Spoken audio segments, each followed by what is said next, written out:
All right, you ready to do this, boys? Ark, Ken.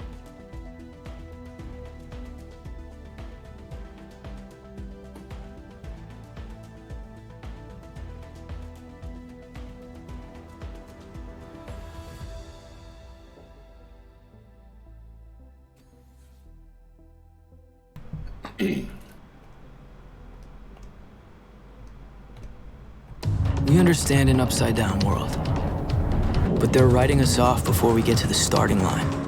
A stalled generation? Who do you think is gonna fix all this? We will, because our future is the future. So we're going to build bridges and hospitals in a day, and feed those left in the cold. We're going to do all this and more, because we have an appointment with destiny.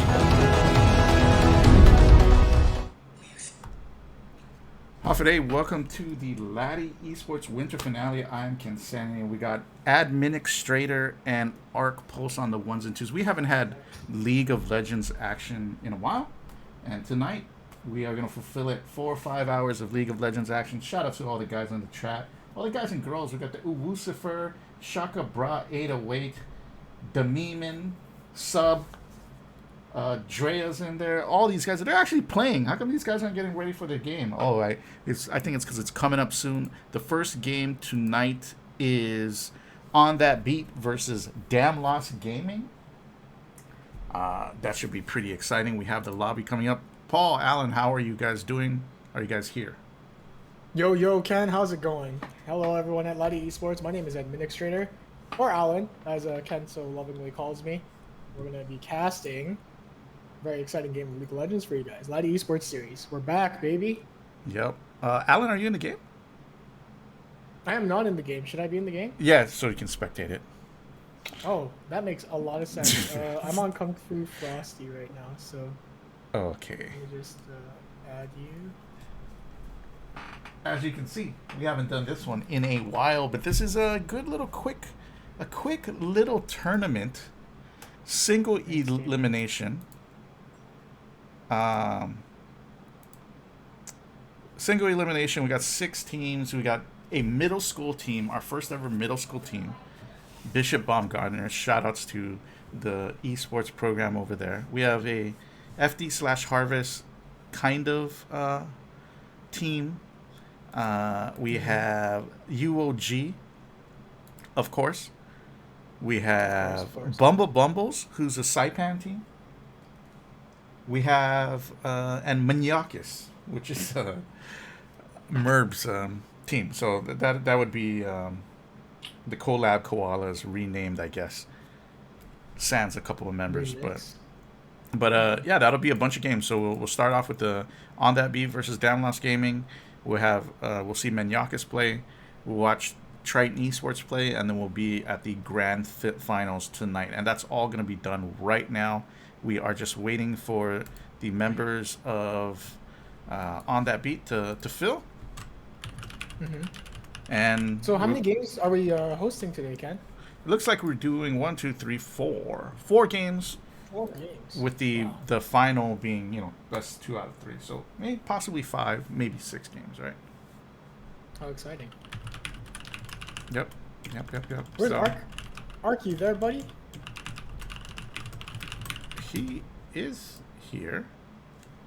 Is he not? Where did he go? I don't know. He might be AFK for. Maybe he's just getting a glass of water or something. Oh yeah, maybe. That's okay. I'm sure we can hold down the fort. Yeah, for sure. We definitely will. So, is there like a new patch? There has been quite a lot of changes. We just reached the pre-season of League of Legends, so there's going to be quite a few changes that you might not be aware of, Ken. I am definitely not aware. I would just turn the game on, and I saw Thresh throw the hook, and go to the guy. Is that like a new thing, or has he always just done that? He's always done that. What?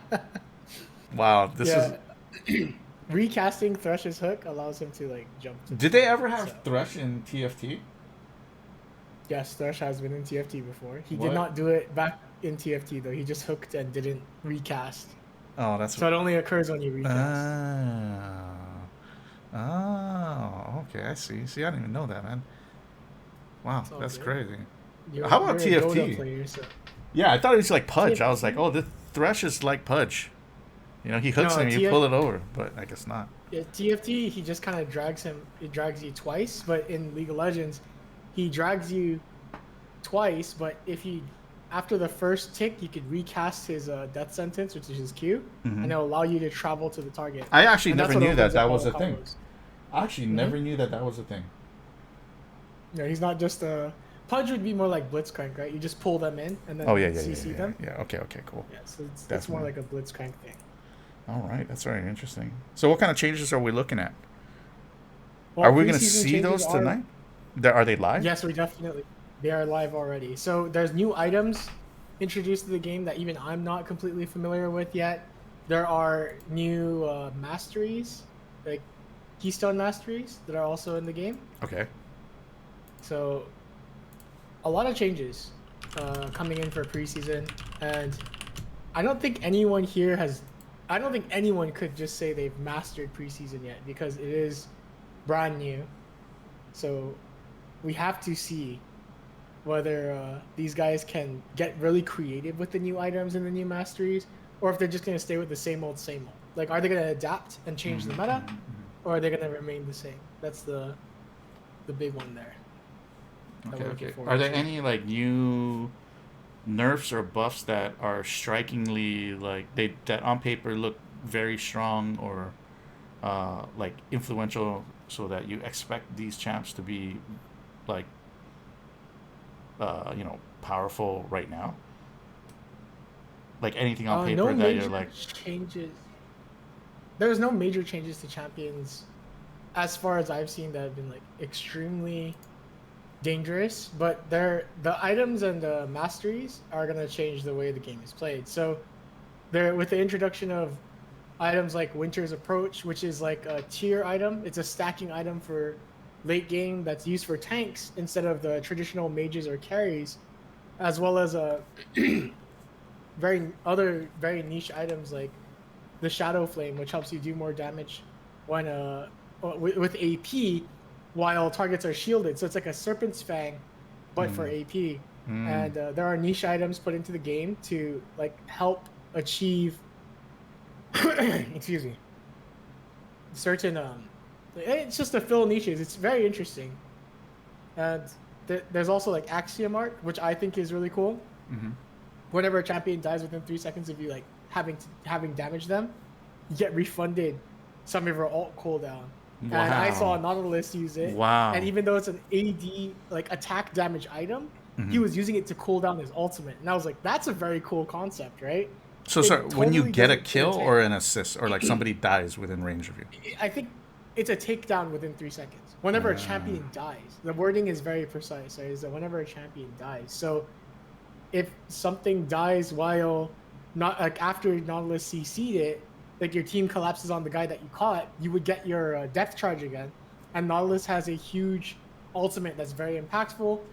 I think it's a very interesting thing to be used, and like that coupled with the new Glacial Augment, I think that's a great tool for tanks like Nautilus to use as well, and like Leona that can engage, and then once they use an immobilize, it throws like freezing beams at the enemy, CCing them for even longer, and also like kind of having like a pseudo exhaust where the targets that are affected by this freeze ray that comes out of the Glacial Augment mastery also do reduce damage to other champions, allied champions.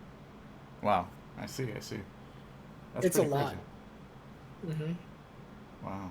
Okay, okay. Okay, I think my stuff is fixed, guys. My bad. Oh. Yeah, coming back in. Your boy Artful's coming through, but yeah, Ken, definitely just to finalize my thoughts on what you were mentioning. I definitely agree with Admin. A lot of like items, a lot of things that can be used, and maybe not for the intended purpose, but definitely a lot of creativeness can come out of the items that can really change up the game. Along with, I would like to say the new terrain provided by the new dragons is definitely something huge. The new effects of the new dragons, the Chemtech dragon, as well as the Hextech dragon. Not sure if you guys talked about that already. No, but we didn't. We yeah, didn't. I think those are very impactful to the game, and I believe a as well as the objective bounties to kind of help scale other champions, or not scale other champions, but help scale players to come back from behind. So So do it's a those little bit replace more. do those replace the old like Drake No, they get added into the pool. Oh, they I just believe. added in. Yeah, Oh, okay, okay. Yeah, so now there's like 6 different Drakes that you can have on the map now. Basically, All right? right, okay. Well, it looks like the Added lobby is more- finally full. Okay, so Yeah. that's cool. So they just the Drake pool is just larger now. Yeah, they added 6. Yes. Or they added 2, which makes it a total of Right. 6. Yep. Okay, I'm just So ready to start the game? waiting for these guys to confirm, and then we will get it rocking.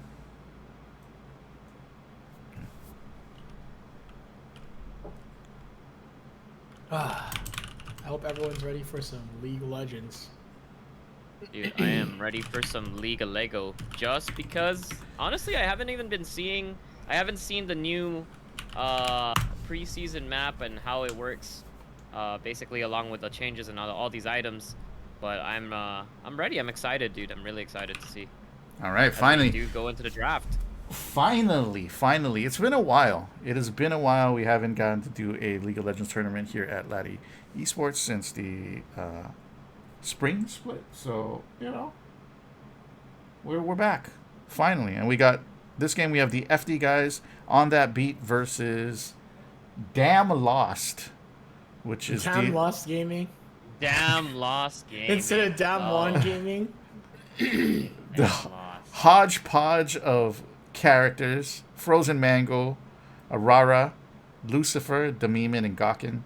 Lucifer, the best looking guy in the League of Legends scene, so I've heard. I don't know how true that is. I feel like there's a, I feel like we have yet to truly see the rest of the scene. So if y'all, Okay, y'all okay. wanna, Oh. if y'all wanna come and show up, that's what I wanna see. Then we could make those claims. But the one thing that I do want to point out, especially talking about the ban phase right now, I'm surprised that they didn't go for a first ban on the side of on that beat. It looks like not sure if Juju had a lag out there, but they did ban Yon afterwards, and also it looks like on the side of Damn Lost Gaming, looks like they banned out Lulu, more towards targeting Skyla. I believe Skyla does use Lulu, trying to prevent some Kog'Maw Lulu gameplay, as far as I know. But I don't think there's really any items that have really changed the way Kog'Maw plays, as far as I know. Not quite sure. Lethal tempo changes might affect Kog'Maw a little bit. I believe it drops a Oh. little faster, so maybe Kog'Maw's good this season. Not sure quite yet, but it's interesting that they did miss a ban. I don't know if that was intentional or if they just lagged out. We'll have to see. Right. We will have to see, as we do see also the Yuumi ban coming out. I believe that there is I'm not sure if the new support item really makes much of a difference when it comes to banning out Yuumi. Maybe the Yuumi ban was just targeted towards somebody on the side of Damn Lost Gaming. But I also do see the Viego. Viego has been played, I believe, recently. I believe there was an Undercity League tournament where it had NA and all regions playing together today earlier, and I did see Viego on the map. So maybe somebody playing on the side of Damn Lost Gaming, maybe really wanting to play Viego, and also maybe Vex as well, as they are going to be. Or actually, they're going to be banning it out towards on that beat. While this goes on, guys, in another stream, we have the first middle school team, the Bishop Baumgartner Obispos, challenging the Bumba Bumbles, the team from Saipan. We will see one of those teams a little later tonight in the next game when the winner challenges the remains of Collab Koalas, aka Maniakis, Team Maniakis. Oh my god. I like how you say the remains of Collab Koala. I mean, I don't know. I don't know who's playing tonight. I don't know if Ponkins is on it. I forgot. I thought I saw Ponkins' name on it, so I don't know. I mean, or if it's Tiff's always playing, been I don't know. Team God Kids. Realistically speaking, it's always been Team God Kids to me. But it's really Swain cool that picked. we have a middle school team playing. Yeah, it definitely. A middle school team playing and a Saipan team playing. Yep. Lottie Sports is going Right. almost international. I mean, it's cool. It's cool. I'm Yep. glad that the scene in general has gotten bigger, and I'm glad. Actually, you know what? This is a good moment to shout out UOG Triton Esports. They had the Luck and Load today. Today was Rainbow Six, right? Was it Rainbow Six today? Yeah, it was Yeah, an R6 five tournament times. today for Luck and Load. It was actually really lit. I thought we weren't gonna get enough people, but we actually got 5 teams. At first, there was only 2 teams signed up, but I guess everyone was kind of just waiting till the last minute to sign their teams I up. wanted that And there are $1,000 5 teams prize, in man. line. That Yeah, $1,000 it's a prize. free tournament too. Yeah. Free tournament, $5 prize. I was just casting there for like 3 hours. Now I'm here, gonna cast for another 3. Yeah. Or however long We're it takes. trooping. We are a trooper. Yeah, it's I'm actually not even at my house at my station Wow. tonight. I'm at a friend's house because it's his birthday. Oh, And, Lord. I was like, You yo, know can I what? borrow your computer? I need to cast at 8. You know, feel free to step out at any point should you need to entertain your I have to be friend's here. birthday. You know what I'm I saying? definitely The have to be dedication, here man. That for, yeah, that is at least the first dedication. game. You know, Yeah, send of some course. guys, send some donations in the chat so that we can give that money to Alan, and Alan can give his friend a respectable birthday gift, since he's not even spending time with his friend right now. That's crazy. I do dude. feel bad, but he understands because it That's- is my line of work Shout to out to- cast. So Shout out to Peter Kwan. yeah. Happy Yeah, birthday. Shout out to my boy Peter Kwan. It's The his greatest birthday pretty TFT soon. player. Oh, Yes, his the greatest birthday? TFT You know, player can we on can we Raw. say something? Okay, you know what? We talked about Rainbow Six today, and last week Right. UOG had TFT, right?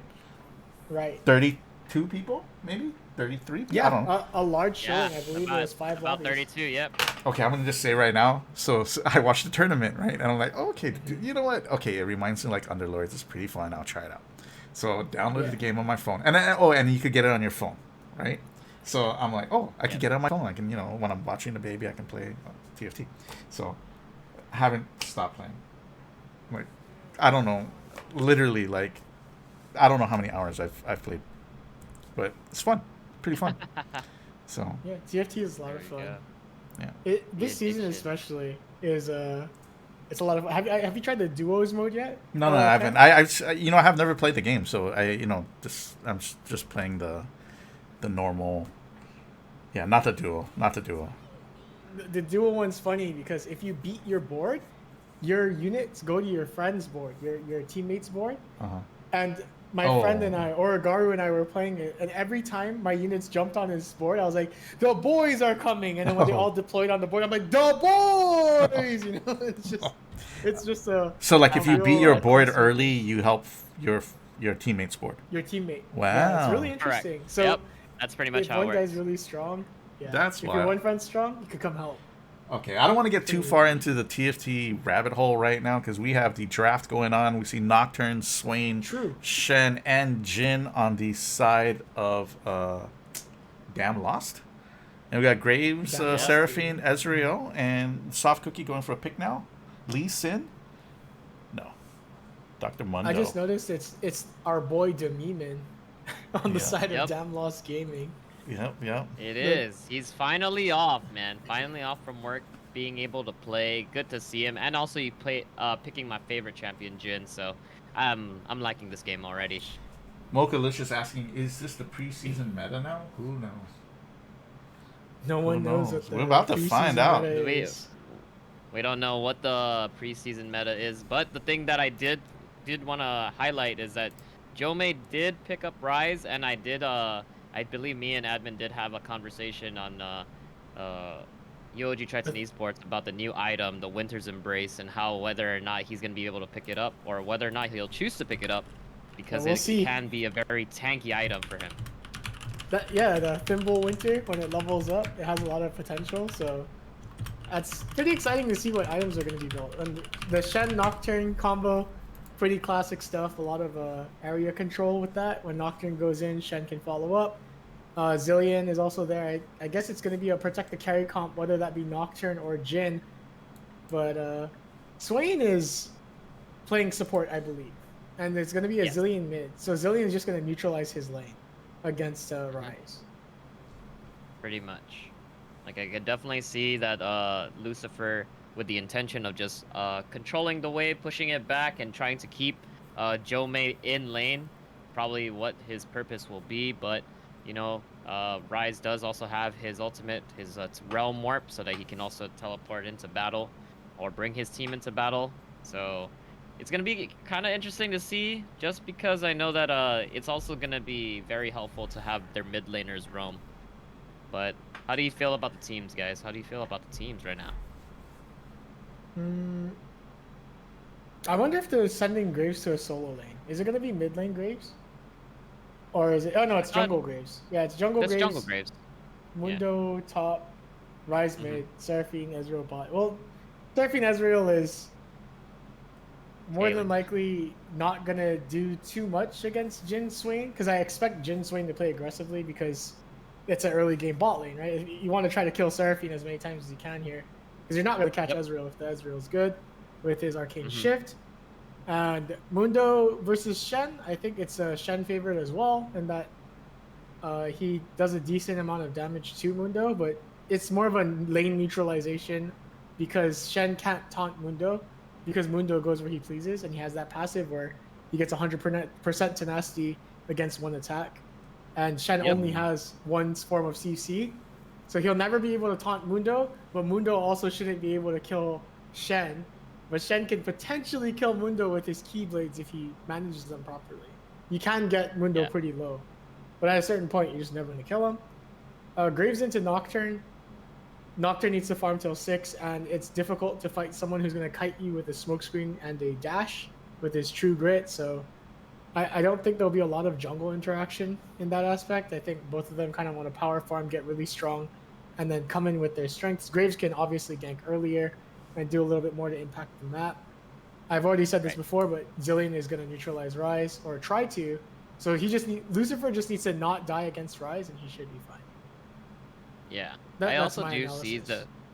I think that one thing I do want to highlight is if the one thing that's going to be very difficult is if it does get into the late game. I'm not even sure. I don't think the Nocturne ever really goes on anything like Kraken Slayer, but Dr. Muno is going to be very tanky in the late game. It's Mhm. going to be very hard to cut through his armor, and a lot of that health that he's going to be gaining. So definitely it's one thing to really highlight that DLG does not want to go into the late game. I feel like the game plan for them is to gain as much momentum as possible and try to close out the game as early as they can. So, but we'll wait and see, as we also haven't really seen these fellows in this tournament this time around. These are some, not, I wouldn't say new faces, but faces we haven't seen in quite some time. Definitely. On the side of DLG. So very interesting to see, and very excited to see game one. It's gonna be on that beat versus Damn Lost Gaming in the Damn next Lost Gaming. few seconds. Yep, definitely. And while we wait for that, now is as good a time as ever to shout out our sponsors, Heavy Hitters, Guam Windward Memorial, and Guam Army National Guard, who've all given huge amounts of support throughout 2021, and hopefully they continue to do so in 2022. As we jump into the game right now, or the Uh-oh. uh-oh. There's an Uh-oh. uh-oh? There's Oh an no, uh-oh. okay, there, we're back. I was like, oh shoot, this Yeah. thing is not, the game screen is not popping up. But it's up, guys. And we're good. Uh-oh. Okay, wait. We've got a black screen here. What is this? As we do, we are still in the loading screen at this time around. One thing I don't think I've really discussed is like how they actually changed a lot of the visuals and also the voices for the members in Arcane. I don't know if you guys watched Arcane. Honestly, It's I've fire. been really enjoying it. I've been. Oh, you know what? enjoying I it, haven't especially watched their the new, banger opening. the new episodes. Yeah. I Yeah, haven't I'm either, not- so hashtag no spoilers in the chat. please. No spoilers in Actually, the you chat. know what? You will I'm be actually gonna banned. close- You will be I'm actually banned. gonna Oh, close do Twitch not. chat right now. Oh god. Oh, I already know what's I'm coming. gonna close Twitch I chat. know it's gonna come. I don't know if people's are gonna Oh great. brief me. I know you're not. So gonna I put just it in. closed Twitch chat. So I don't even know what they're saying in Twitch chat anymore. I don't care. I really like Arcane. I don't want it ruined. Oh man, Ken, you don't really, as a non-League of Legends player, do you enjoy Arcane? I think it's pretty cool. I mean, you know, okay, Super I have two things about it that kind of piss me off. Mm-hmm. Number one, there's no Amumu. So, like, I think that's is there no Amumu in TFT too? That was like the only anyway. That's okay. Number two, He used to be in TFT. He was in a set, wasn't he, Art? In previous sets, yes. number Used to be in two, previous sets. there's no Jax. What is this, dude? There's none of your favorite champions, Well, right? The only champs I know, Amumu and I'd Jax, like you- I'd or like you to Renekton, know- dude. I'd like you to know, Ken, that not. Oh no. Oh I no. had someone's. Okay. I'd like you to know, Ken, that Arcane is exploring all of Runeterra, and at the moment they're on Piltover, which is part of the lore, you know, the land of Runeterra. So they're working Sure. on Piltover and Zaun right now, and maybe when they get to like Shurima or wherever Jax is from, I think Jax is Ionian, if I'm not mistaken. So Okay, when they okay. get to that side, he'll most likely have a feature. But at the moment, obviously, we're still in that. We're not in that part of the universe yet. So don't worry, your time will come in Arcane if they do decide to continue the series. I mean, it's very cool though. Like I don't know how accurate the lore is, like the whole Jinx fight kind of thing or whatever's going on, but I think it's cool. I was pretty impressed. Game's not playing for me on. It's not playing for me either. Oh, So the game has been paused. Actually, so if you actually go to the timeline bar, they actually did start the game, so you Oh. can move the For me, I had to move the timeline ahead to get it started. That was very weird in the okay. spectator. okay, Yeah, that was- so basically what we just missed out on is that they did get a ward over on the red side or on the red buff on that beat. So they did go for a cheeky invade, but nothing's gonna really come out of it, as I do believe that they are gonna be starting the lanes quite soon. Let's go try and sync up, by the way, guys. Are you guys at 130 right now? I am at Yeah, I'm at 130. Yeah. 133. Okay, So perfect. And it lane looks like phase is just kind of popping. Yep. As we do see a blue buff start from both teams. Lucifer going to be taking a lot of damage already by Joe Maycan Grill. But looks other than that, all members are just doing their thing, farming around, getting it started. Ooh. Yeah, I wanted to mention that Graves started on blue side I believe without a leash, right? And No, Nocturne. He did. Oh, he received a leash? Well, they From, start on Soft opposite Cookie. sides of the jungle, which actually benefits Nocturne because Nocturne doesn't really want to fight Graves really. Right. It's kind of interesting that he would like reverse clear into a Nocturne, and Nocturne would standard clear into him. So not sure Right. if that's a mind game or not, but if it is a mind game, it's a good one. Yeah, it's definitely something to just try and avoid. Maybe more than likely because of the ward at Graves' red buff. I think Graves just did not want to be, even though it's kind of obvious, right, by process of elimination that, hey, you know, if I'm not at my red buff, you can catch me on my blue buff. But I It's a think it's just to 50-50. keep them, it's to just keep them guessing. You know what I mean? To keep 'em guessing. Maverick Obispos. The Oh. Obispos are challenging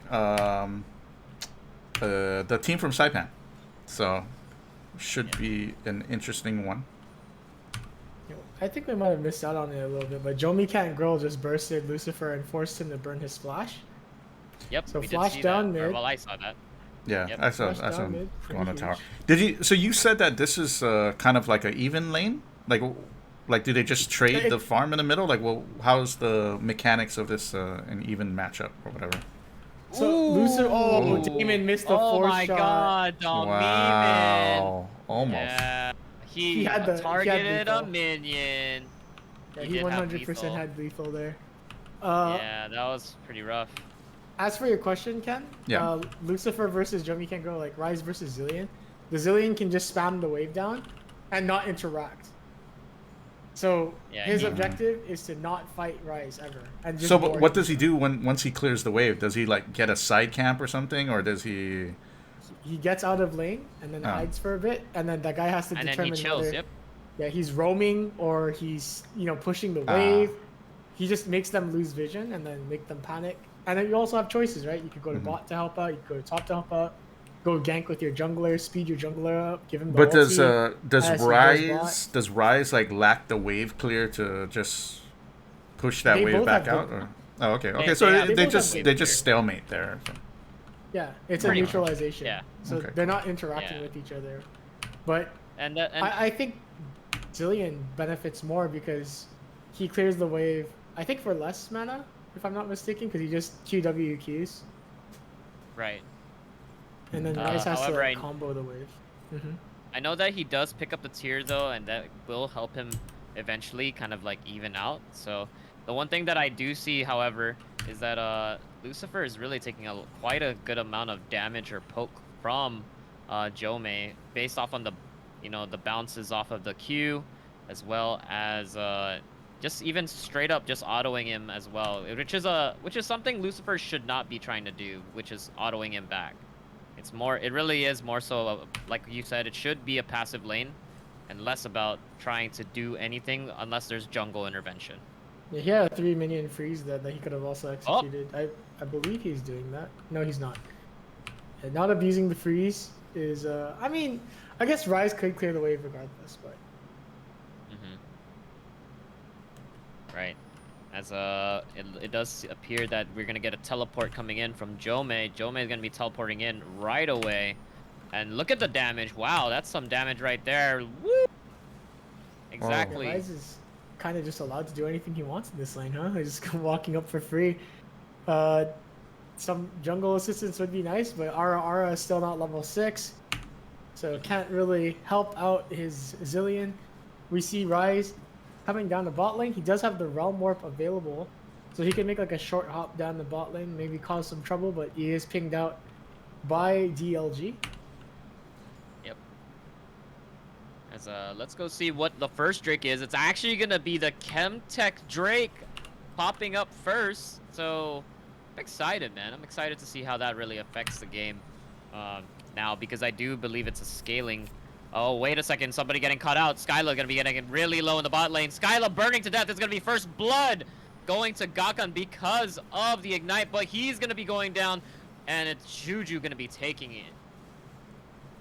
That was a very long time for till first blood came out. It's Yep. been a while since I've Almost cast the 7 league, minutes. but yeah, I feel like I waited a day and a half for that to occur. It's pretty. Everyone's playing really safe in this tournament. They're being real careful. Yeah. Very passive, but we do see Juju gonna be taking away blue buff, but it looks like both of the junglers gonna be doing the same to each other. Quite actually, they're trading blue buff here. Demiman though, I'm not quite sure if you'd like to do that, buddy. And he doesn't have the fourth shot, so ooh, very close. Could have gotten it with the eye, but not enough damage.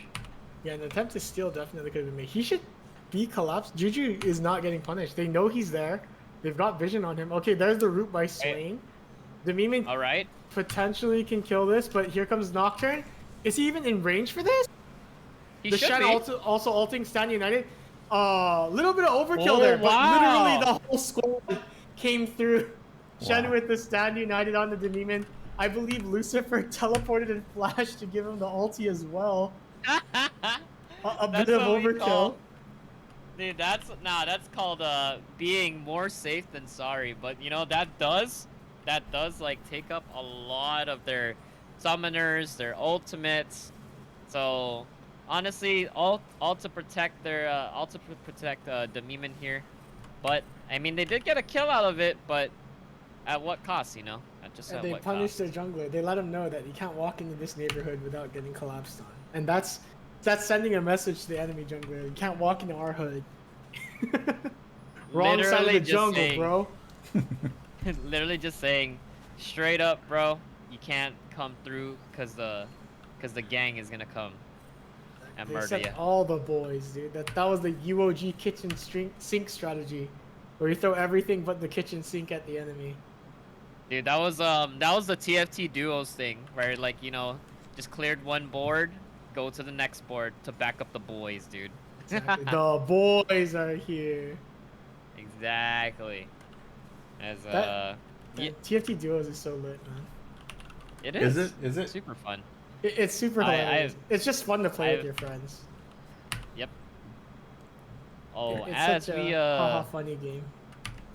the one thing that I do want to point out though is that currently right now, I feel like nobody's really going for objectives. I feel like still it's very lane phase oriented, meaning everybody's just staying in their lane. Juju Oh, though, Demon. uh-oh, that's quite the bait. Toxic Wood player. And wait, the ultimates are coming out. Juju's gonna be revealing himself. There's Yo, the heal. Gakon's going for it. Gakon going in. Whoa, that's a lot of Whoa! damage. Skyla. Oh no! Whoa. Oh wow! Skylar goes down, Toxic Wood player Wow. goes down, Juju goes down. A huge turn in the bot lane by Demiman and Gakon there. You know, the Conqueror Swain, man. People forget that Swain gets really tanky when he has his ultimate on because he's basically life-stealing. It's like Yeah. spell vamping off of you. And the more players there are, the stronger the spell vamp is. So, So he this actually is a very decent pseudo frontliner. this just in. The Saipan team, Bumbles, has beaten the Obispos 5-32. Pretty quick game. So we will see Bumbles versus Team Menyakis after this game. And then we will Okay, see the so winner of this that's game up. versus UOG after that. So a lot of games still to be played here. Yes, sir. Yes, sir. As we are here for the night. As looks like once again top lane is an island. Frozen Mango kind of struggling here, as he's just getting pushed in, taking a lot of damage, and unfortunately he really can't do anything with that Mundo passive. You know, look at that. It's that chunk. Oof. Yeah, usually if someone walks up to your tower like that, you could punish them as Shen, but Mundo is like that exception. Man, Gakon hits Yeah. those roots though. Respectable. Dude, for real. Oh, they're going Oh, in. wait, and there's the ultimate. It looks Force like the there's the flash? flash. Oh, Wow. look at it! The Oh. Shen came in! Oh! To the Oh. Oh, with the Ezreal. charm. Oh. And they're gonna have to walk out. It's a As one a for one, Toxic Wood and it looks player. like they're trading towers. Juju and the Yeah. soft cookie pushing top. Oh wait, they're not even trading Right. towers. They're trading tower for dragon. But this Rift Herald's gonna do a lot of damage to both top towers here. It's gonna take down tier 1 and it's gonna ram its face into tier 2 as well. Right. That's I don't know if that's really a good trade in itself It's because really that's a not. lot of damage. As Oh, they're Wow. gonna kill both. Wow. wow, DLG or not DLG is gonna be losing the turrets, but on that beat, taking 2 turrets top. Wow. Pretty rough. I guess that's a Good Black macro player. Black Friday sale. Came a little early there. Wow. Yeah, that was a 2-for-1 special right there. Dude, definitely. Yeah, the frozen mango teleported down, and although he did land the flash taunt, the taunt flash, cost him a lot because he went down to the tower, wasn't able to react to the Rift Herald push at top, and then Nocturne, Swain, and Jin did not address it. Instead, they took Dragon. So, 2 towers for Dragon. I'm not sure how worth that is for DLG, because that's a lot of gold. They just handed over to both Graves and Mundo, and Mundo was already a problem at top lane against Shen. Right. Yep, that's true. Oh, and look at that! Oh my goodness! Wait, there it is. There's the curtain call. Toxic Wood player gonna be going down by Gakon. And also Yo. Sky Wow, getting pulled another in. kill. Oh, it's a double kill. And wait a second, double Wait, the TP's Lucifer? coming in. Lucifer, what are you doing? Getting caught, and he's not getting targeted. He does They did. activate the ultimate. Gakon, wait, flashes out. Demiman. They're all low on the side of Damn Lost Gaming, but the shutdown is huge. Ara, and there he goes. Oh. Yo, Damn Lost Wow. Gaming is on point. They all still fight. You know, and a lot of bad players, they'll run away at low health. They'll get scared. But these guys kept their cool and stayed in the fight.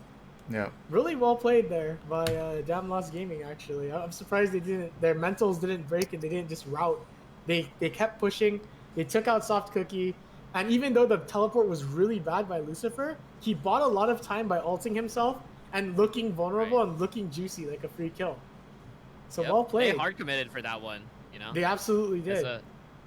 As Juju is running for his life, he is going to be able to get out though, as he does have his dash, so that's not going to be really doing much for him. However, if I'm not, I don't believe they're gonna be getting a Chemtech Drake. I think that would have been very helpful against Mundo for the side of DLG, but we're gonna see what's happening here. Jomei though, look at the moves, look at the fancy feet, look at the damage. Gonna be taking out 2 members, or not taking out 2 members, but really bringing them low. Let's not forget though, the Chemtech Dragon, even just picking up 1, you deal up to 5% increased damage with enemies with more current health than you. That's So, true. So it does. honestly, it's I still would very say- helpful. Yeah, I would say Chemtech's one of the most powerful dragons right now because, like, especially if you're an ADC, agree. right? It boosts your damage. Yep. If you're an assassin, it boosts your damage, and Demiman just barely dodging that. Ooh! Wow. Yeah, just And it- barely dodging that encore. And he just waddled away. Waddle. Waddle. To the very next day. Ba-da-da. Ooh, Gale forcing in. Nice. What I the- don't know what What he the heck? but okay. Wow. Yo, As Gakhan just gonna be Gakhan Wow. once again. I don't even know who the real carry is here. It's Dude, looking like Swain's looking going like crazy. Gakhan, man. I'm just saying. Swain's- Swain's picking up the kills, but Demiman's doing some work. He's landed a lot of his roots there, and it enables the kill to happen. Looks like they're trying to take down Mundo here in the top lane. Good use of CC there. They waited for the Goes Where He Pleases to fall off first from the Nocturne Fear, and then Shen deployed the taunt. Just really clean plays by Damn Lost Gaming. And, you know, I personally thought that Jomi and his team would be doing really well because they played a lot of tournaments, you know, and this is our first time seeing Damn Lost Gaming play as a team, but they've practiced. You could tell they have a lot of synergy, and they had a strategy going into this game. Yep. Pretty much. As Jomei just trying his best to scale.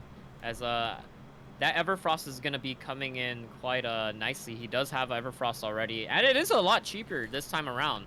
So a lot cheaper buy. It looks like the mythics are starting to come online. We have Immortal Shield Bow on the side of for Juju, and we also have Sunfire Aegis for Mundo, Everfrost for Rise.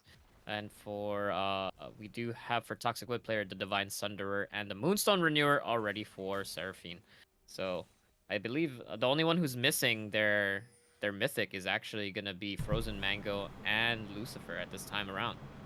You know, I don't know how I feel about building Divine Sunder on Ezreal right away. I feel like it's more valuable just to have the Sheen and then build into Manamura, personally, because you want to get that thing stacking as soon as possible. Right. I think, yeah, maybe that's just how I prefer to Wow, play. 'Cause- Gawkin with the What? snare. Wow. Wow. But, Oh, but the nice. thing Nice is, they steal. did steal the Drake, though. Yes, On the it just side got of- stolen. on that beat. But will it be enough to, like, stabilize the game? Because it's not looking too good for them. Oh, Ara didn't get hit by that. Oh, Ara. Okay, That's Ara something that going you do down. not want to go in. Uh-oh, as Lucifer tried to go in for the Flash ultimate, but it's not going to be in time. Yeah, Yeah, that was Ara definitely was- a fight that- RR was also holding a huge bag of gold there. He just got shut down for like 800 gold, and it went to Jomi. And we've seen what Jomi can do Ooh. with the gold lead, so it's a pretty Yep. scary thought to think that 800 gold just went into a Rise that can potentially carry this game. And even though, much. like, Damn Lost Gaming is, you know, they're up 13-4 kill-wise, they're still down in, like, total net worth. Like, it looks like there's a ton of CS on the side of, on that beat. Yeah, if you look at the Yeah, gold, the gold differential, it's only 1k difference at the moment, but it's where the gold is going. So all the gold right now is going to Gakhan and Ara. You want, like, Demiman needs these kills. He needs Yeah. to get strong. But Gakhan has been getting them. Ooh! As I we do swear. get a Oh, nice turnaround. try. Wait, Demiman, he's standing to stand united. Are they gonna go in? No, they're not. There's the TP. It's gonna be coming through. And wait, Ara is gonna be casting Paranoia to get everybody out of there. They're just using it as a disengage. It's not a bad tool to use to run away at times either, so I don't hate it, but that was a little bit too aggressive, I suppose, onto the side of they've just been beating Seraphine and Ezreal for so long, they just thought they could do whatever they want. And clearly that time has passed, and since Demiman doesn't have enough damage items, it completely went in the favor of what was their team name? On the beat. On that beat. On that beat. On that beat.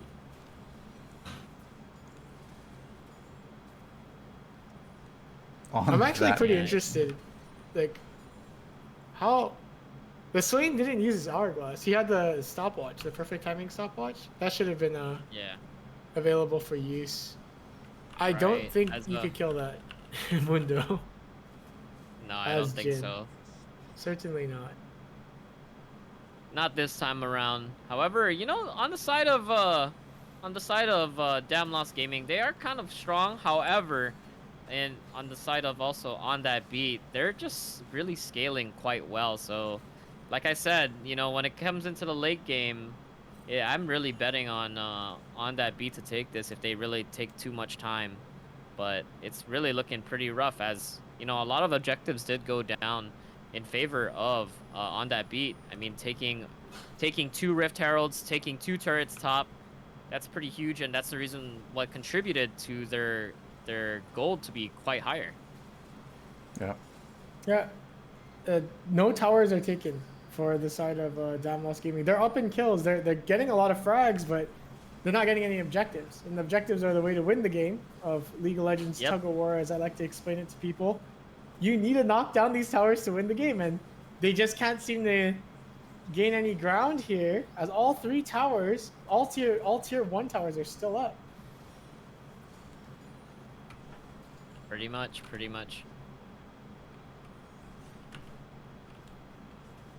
It's what's the next dragon coming up? Will that affect the map We in do. any way? It is gonna be Cloud. So So Cloud a Dragon. lot of movement speed. They're gonna be going new. We might be able to see the fast, but look at that. Look at the damage. Frozen Mango. Yo, Uh-oh, that's a lot of damage. The Frozen Mango look how is gonna strong be gone. Wow. he is. What is this? That's something that you don't want to be fighting. But look, there's the shutdown gold, and it's gonna go to Ara. As Demiman gonna be running for his life, and I believe Juju is. Wait, what are you? What the? Okay, it looks like Demiman trying to show dominance, but you know. This is it's the not a dangerous good spot to be idea in. here. It's a You're gonna get dangerous shot. spot. Yep. And there's the flash, and there's the ignite. However, still gonna be able to Oh, live he's going through all for of it. that. What a route! Look at the Maimon Last shot. being able to the American sniper. Ah, the Oh, block. good try. Good try. Good try. Good try. It would have been crazy if you predicted him running through the wall, though. Dashing through the wall. Yep. Another Rift Herald being deployed in the bot lane here. The soft cookie pushing it up. They're going to be taking yet another tower. Will Shelly get her second crash? No, she will not. Diffused by Shen and Nocturne there. Couple of wards being cleared out. Looks like a team on that beat is getting ready to take the dragon.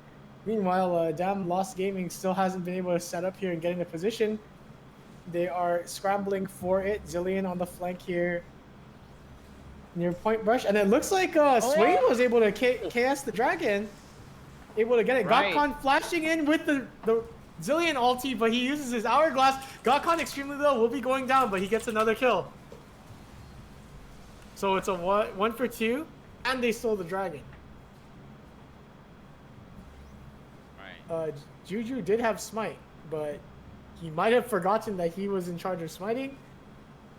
Perhaps, because Swain got it. Right. Okay, What good the- flash by RRO. Okay, picks are being made. The moves are being made. This is a good time to push some towers down.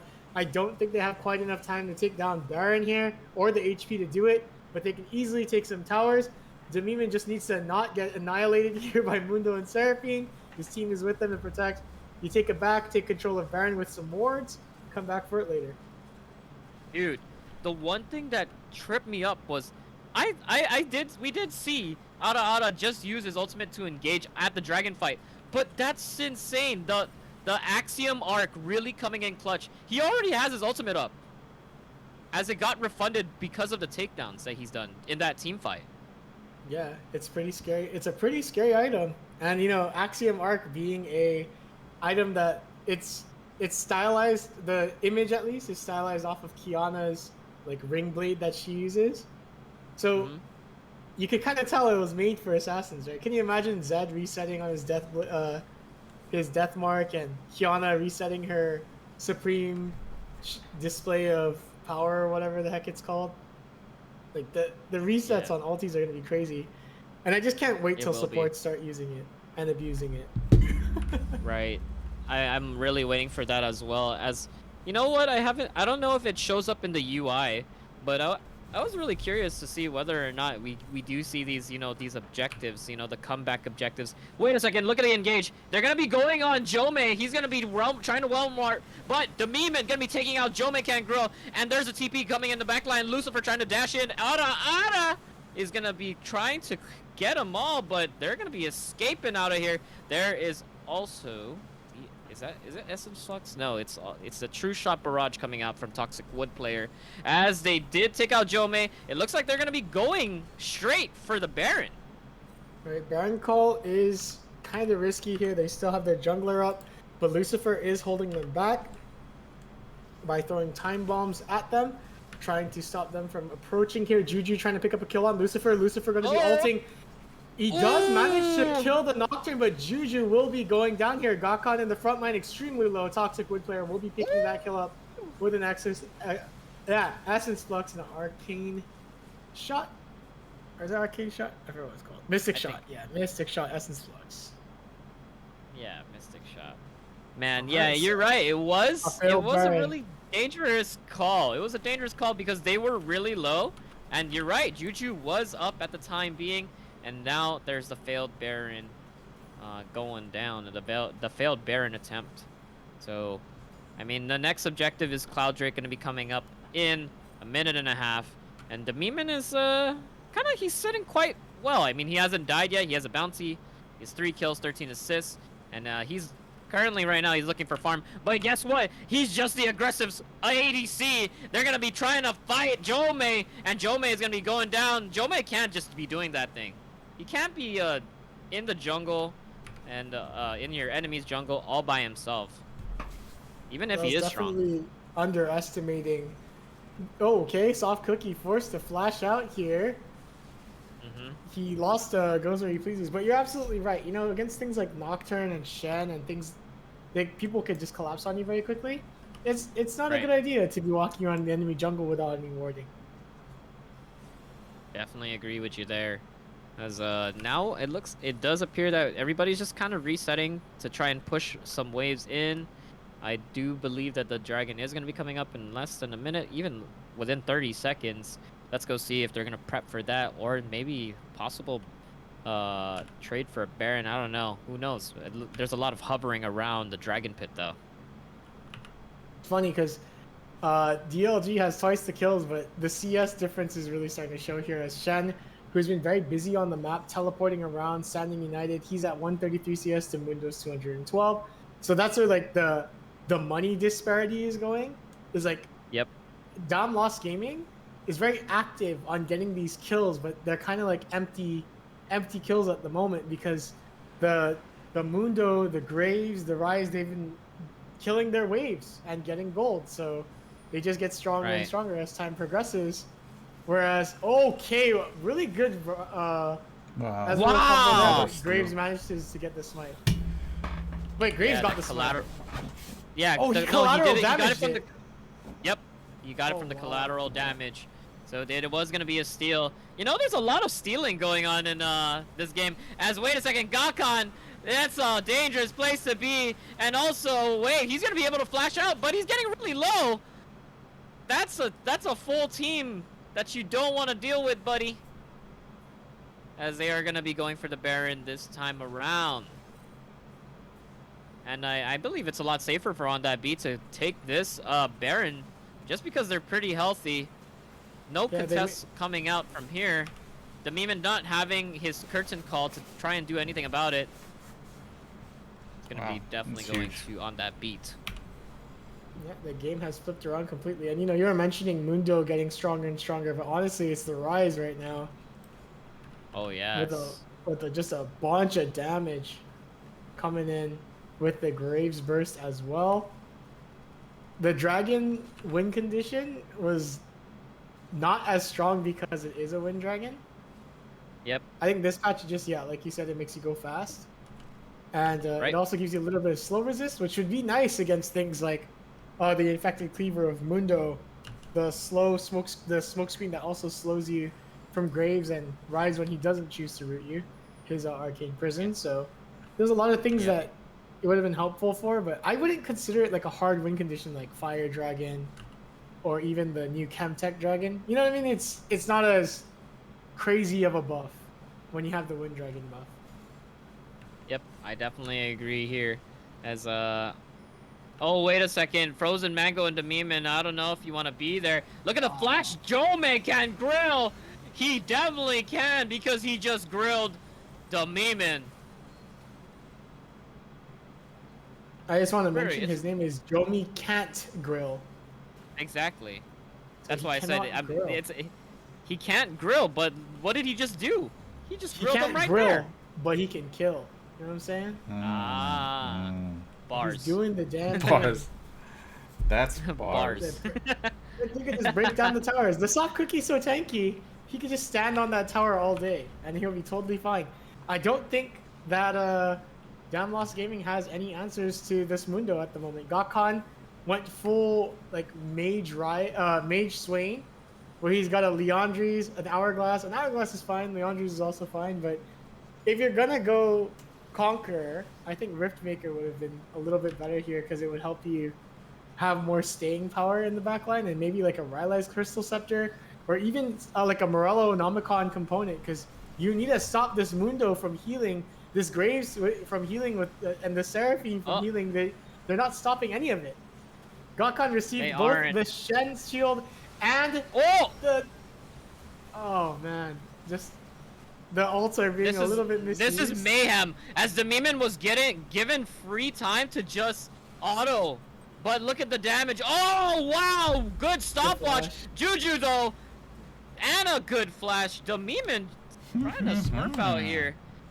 He's getting a lot of, he got a lot of leeway there. But, you know, he was doing his best. As Jome did have to go back. He does have the TP available. And Juju is going to be running away because he's half HP. Low mana. That fight was pretty insane, as we did see a huge engage. I think it was a huge taunt from Frozen Mango as well, but a lot of AoE damage spreading across the team of DLG from Jome. Yeah,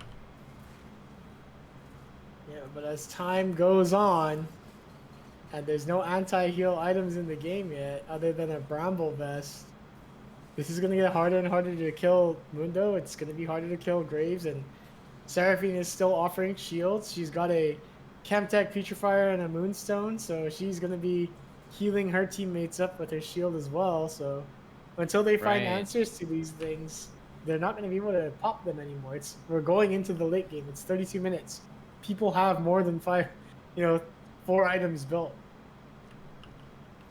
Did they take out Executioners? Executioner's Calling is still in the game. Okay. But it sure doesn't look like it, eh? Ha ha! Ha ha! Yeah, it doesn't. It really doesn't. As we do also see the Morello. I mean, that is an option for Lucifer here to use that as well. As the True Shot Barrage is going to be going out, going to be hitting Ara.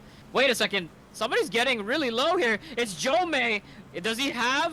No, he doesn't. He doesn't have any Zonias. He's just full on damage. Yeah. Stand United was also used by Frozen Mango there, which is a little bit questionable because the fight was very much over. Frozen Mango getting caught out while he's backing. Frozen Mango! Caught with his pants down.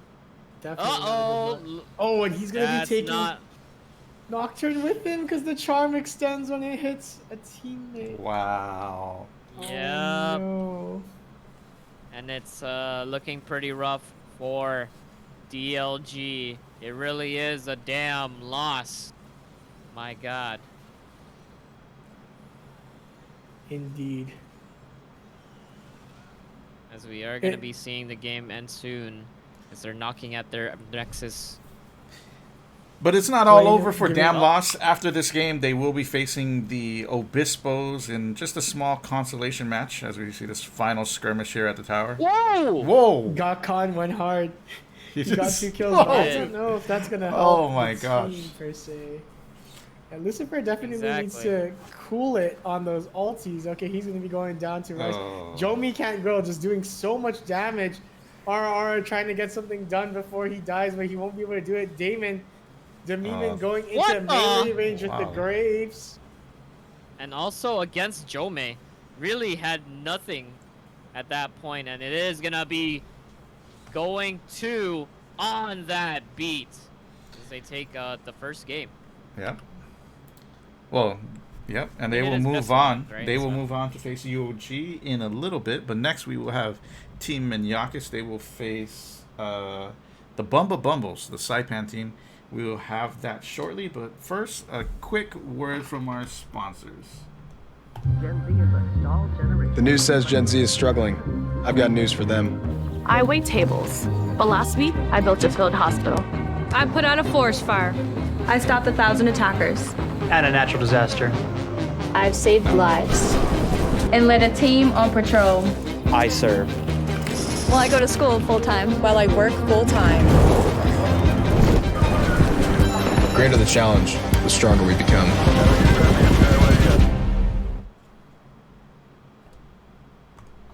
All right, so that was a pretty exciting game one of our winter finale.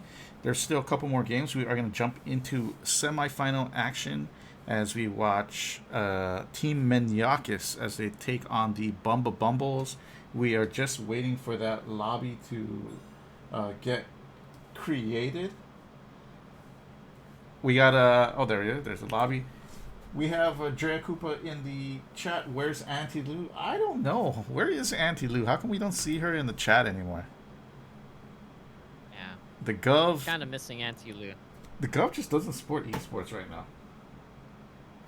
What is going on? Unfortunately, unfortunate. We need that love. That was a pretty good game. I was like pretty impressed with Damn Lost Gaming early. They like really responded to a lot of clashes around the map. But like you said, admin, you know, when you force a TP, when you force away from your tower, then you give up any kind of lane presence somewhere else on the map. And I guess the top matchup was going to be rough anyway. And you could see that the carries on the side of on that beat just had a ton of gold. Like, you know, they were down like Yeah, it 10 was just a kills, massive but CS difference. still had, you know, the net worth. So a huge CS difference, definitely. Massive, absolutely massive. Pretty much. But I mean, I'm excited for the next one. I believe that you did say it is the Bumba Bumblies? Bumble? Yeah, Bumble.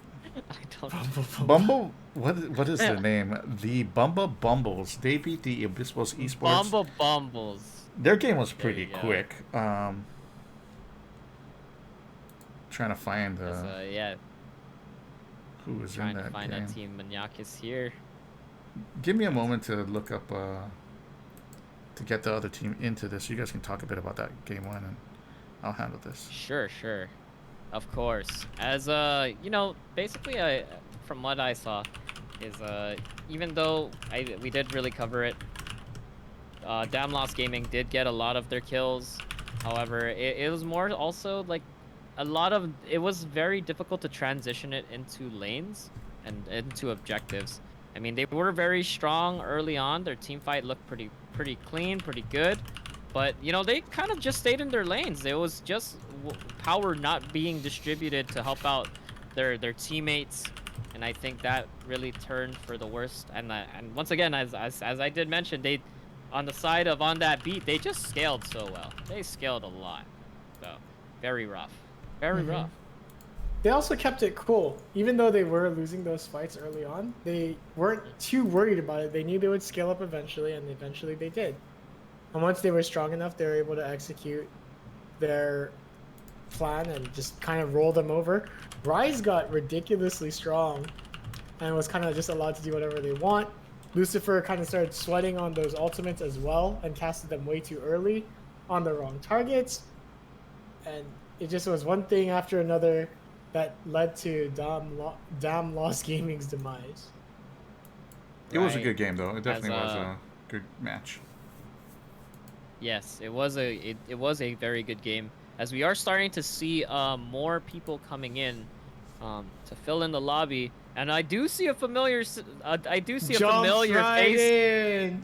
Jumps right in. There he is. I yeah. believe was he was from the Saipan team. Yep, It was yep. man, I forgot which Saipan MH team that was. MH. It was a high school, right? What do they call it? MHS, Mariana's High School. MHS. Yeah. It was it MHS or MHS. something else? I don't know. It was M something. I think it was MHS. Yeah. Yeah. So Well, there's I'm excited. Oh, Who are all these randoms in the lobby? yeah. There's a little bit too many people here. I don't know who Draggy. Hi. Who is Draggy Fruit?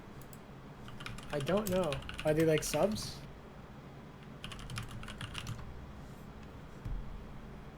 Yeah.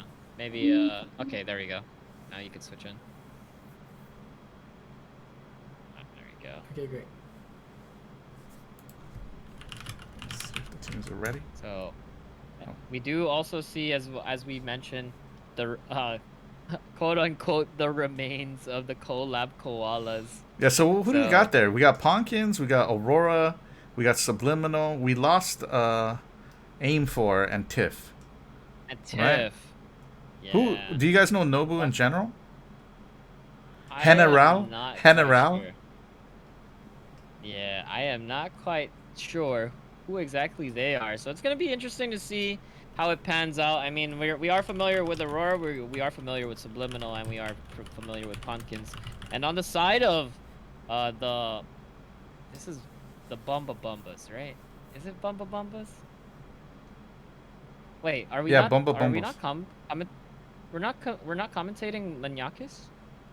Yeah, we are. Oh shoot, yeah, sorry. I'm getting confused with UOG for some reason. I don't know why.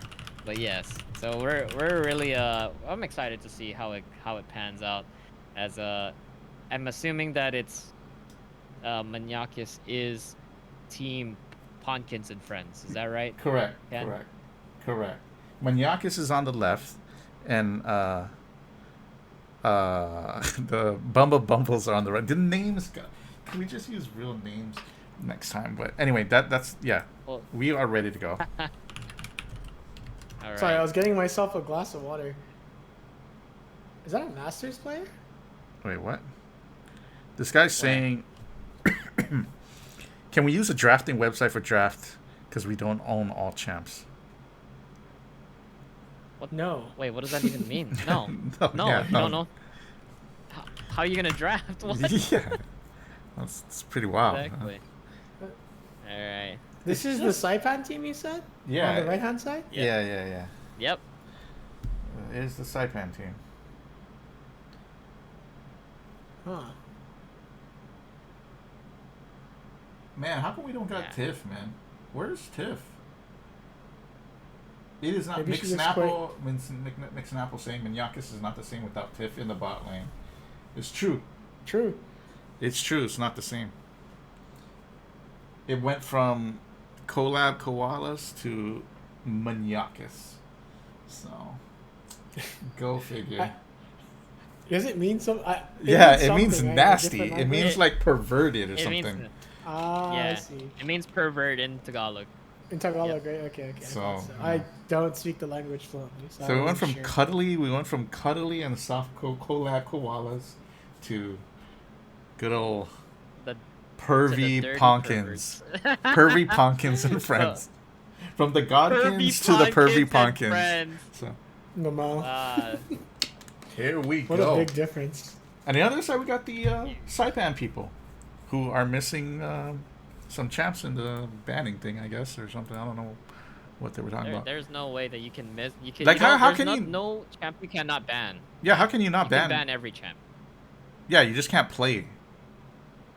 Correct. You know that whole using a banning website thing is a collegiate esports thing too. Ah. Nah, So, okay, well, I that's a just- little I too think it fancy. might be Too people- fancy. Wow, this is I think it might be they're just used to a different way of drafting. wow. They just Wow, do very it formal, I differently see. in Saipan, man. Next level. They do. As we see the bands. But it's odd that all champions aren't unlocked for them.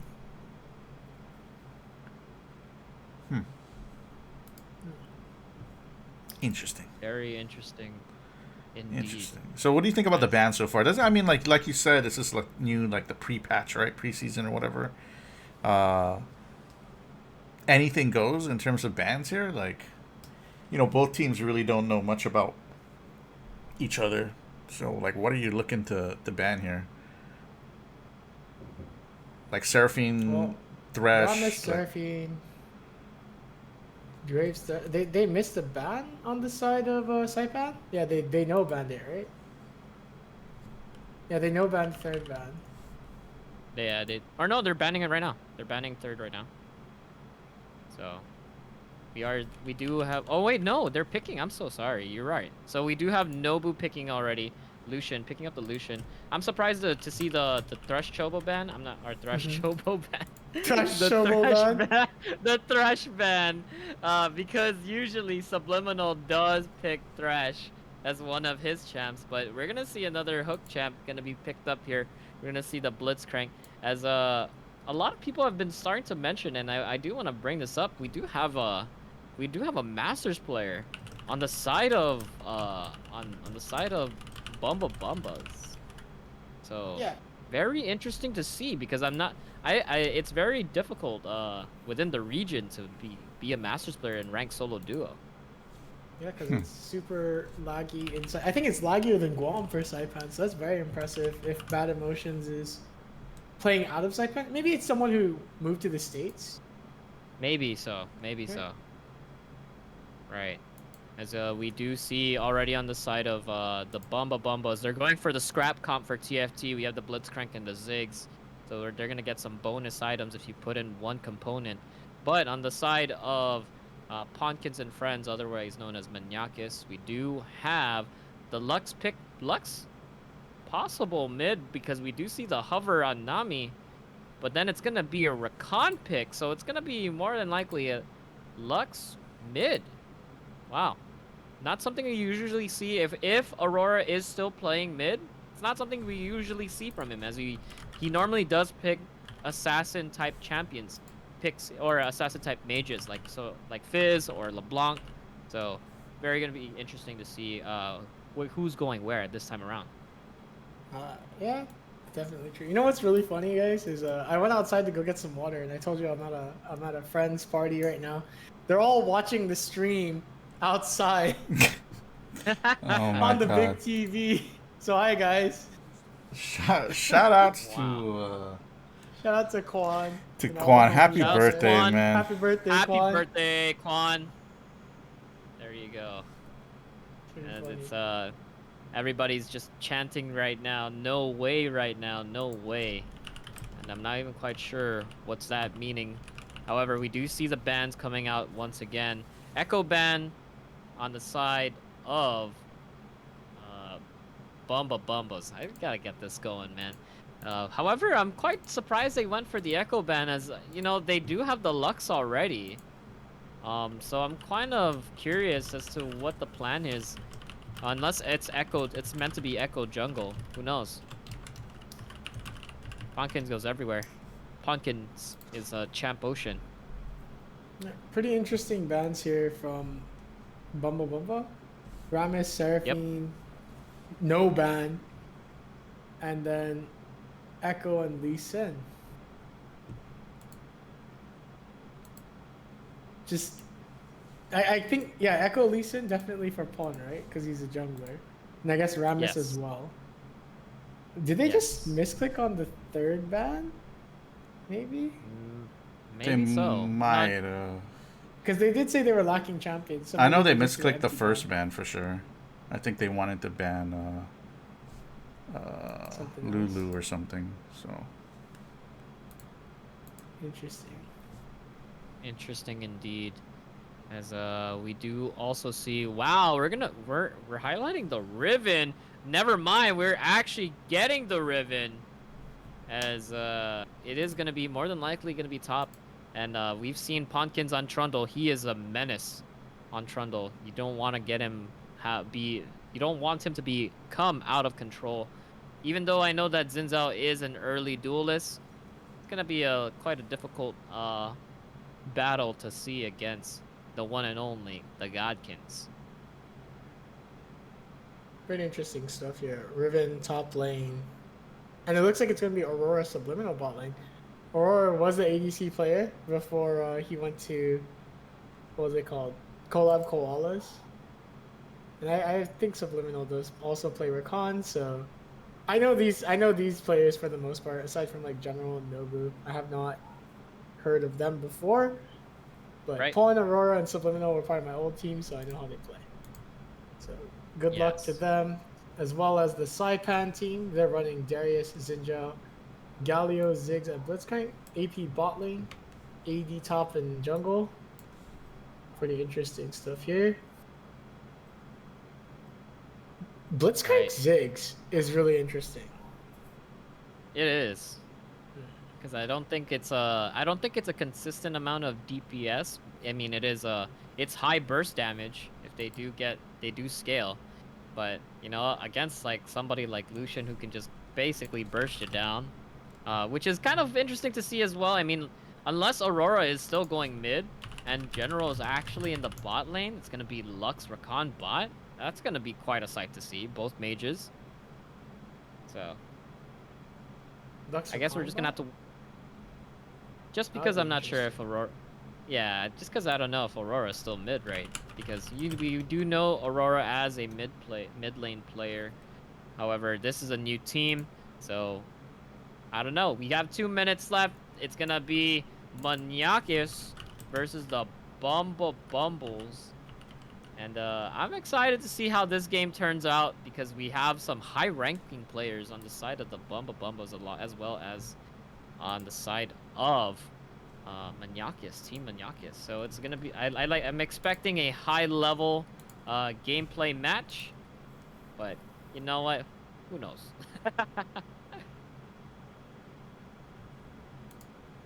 Yeah. So, how are you guys feeling about the draft, by the way? Let's go talk about the draft. Let's go talk about the teams. What are we looking at here? It's pretty solo queuey, honestly. Yep, I agree. Yeah, 100%. Darius, Zinjao, you know, I could carry myself. Ziggs, Blitzcrank, same thing, right? Blitzcrank is one of those supports you play like, I'm just gonna run around and hook people and do my best in solo queue. Ziggs is kind of like a burst mage that you would bring if you don't trust a lot. It's kind of like an Ezreal pick in a way, because you're just there to clear the wave, do some damage, and you have your own way of getting out. Galio is more team-oriented, so that one kind of fits in the team setting. And on the side of Maniakis, you have Riven, that's turbo solo queue, right? Lux does not want to interact with their opponent, also very solo queue because you're just going for the dopamine hit of the one-shot kill. Trundle jungle, which Plonkins, I know for a fact, just plays Trundle into almost anything he feels like. And also the pillar, I guess, would stop Audacious Charge, and as well as Blitzcrank hooks. I don't know if you know this, but you could stop people from getting pulled by the hook if you put the pillar up. Ah, yes. Yeah, Yes. So I have seen those instances. So it's very it'll be fun to see.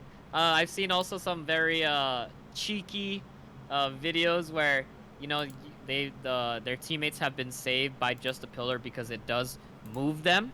So it has dodged certain abilities by just oh yeah, tossing up the a pillar. force dodge. Yeah, like a Yeah, mini the force flash. dodge.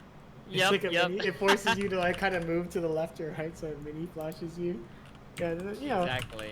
Lucian is another very solo queue oriented pick. A lot of damage, very safe lane phase. So overall, it seems mega solo queue mode. Pretty funny. 100%. 100% agree with you there. As we are going to be getting into the game, I'm excited. Team Maniakis versus the Team Bumbas.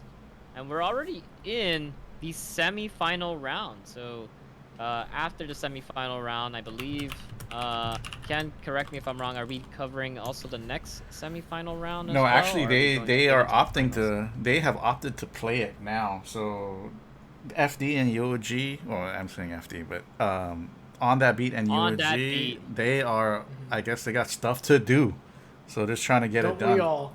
So some people got birthday parties to be at. You know what I mean? Like, Yeah, I'm It's just at gonna one. happen. It's just I'm just working while playing. You know, like working while hanging out with the boys. But the boys are outside watching the game. and I'm sure they don't. I hope they don't hold it against me, honestly, because I am doing my best to be a good friend and show up, but also I need to commandeer a computer and not hang out at the party at all. Be a little antisocial, you know? Kind of a not cool move, but at the same time, I'm sure they understand because they're all gamers too. And you know what? I'm sure I give them some form of entertainment. I gave Quan a shout out, so he can't possibly be mad at me, right? Can't possibly be mad. It's just impossible. So so guys, yeah, just click on the to get the spectator delay going.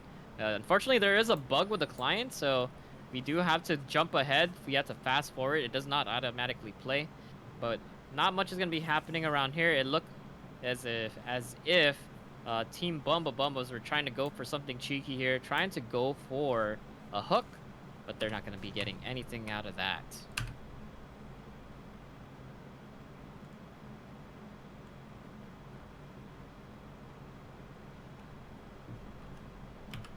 So, everybody just chilling off right now.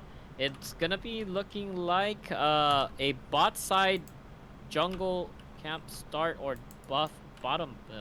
I'm just gonna say both. They're both starting in the bot side for jungle camps. So, looking it is gonna be General. Is it General or General? General gonna be in the mid lane, and it is gonna be Aurora and Subliminal in the bot lane.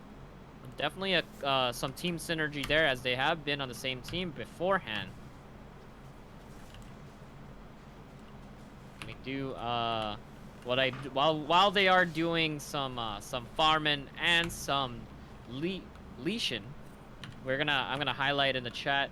Shout outs to Maddie Phantom. Thank you for tier 1 subs, subscribing for 5 months. Appreciate it. Hey, Maddie Phantom, did he do the TFT commentary? Yes, he did. He did do the TFT commentary. Shout outs to Maddie Phantom, man. I like your commentary. Oh, is he in the chat? Yes, oh, action top Nobu. Oh my god. Nobu. Did you see that? Oh, wow. That's the good old Darius special there.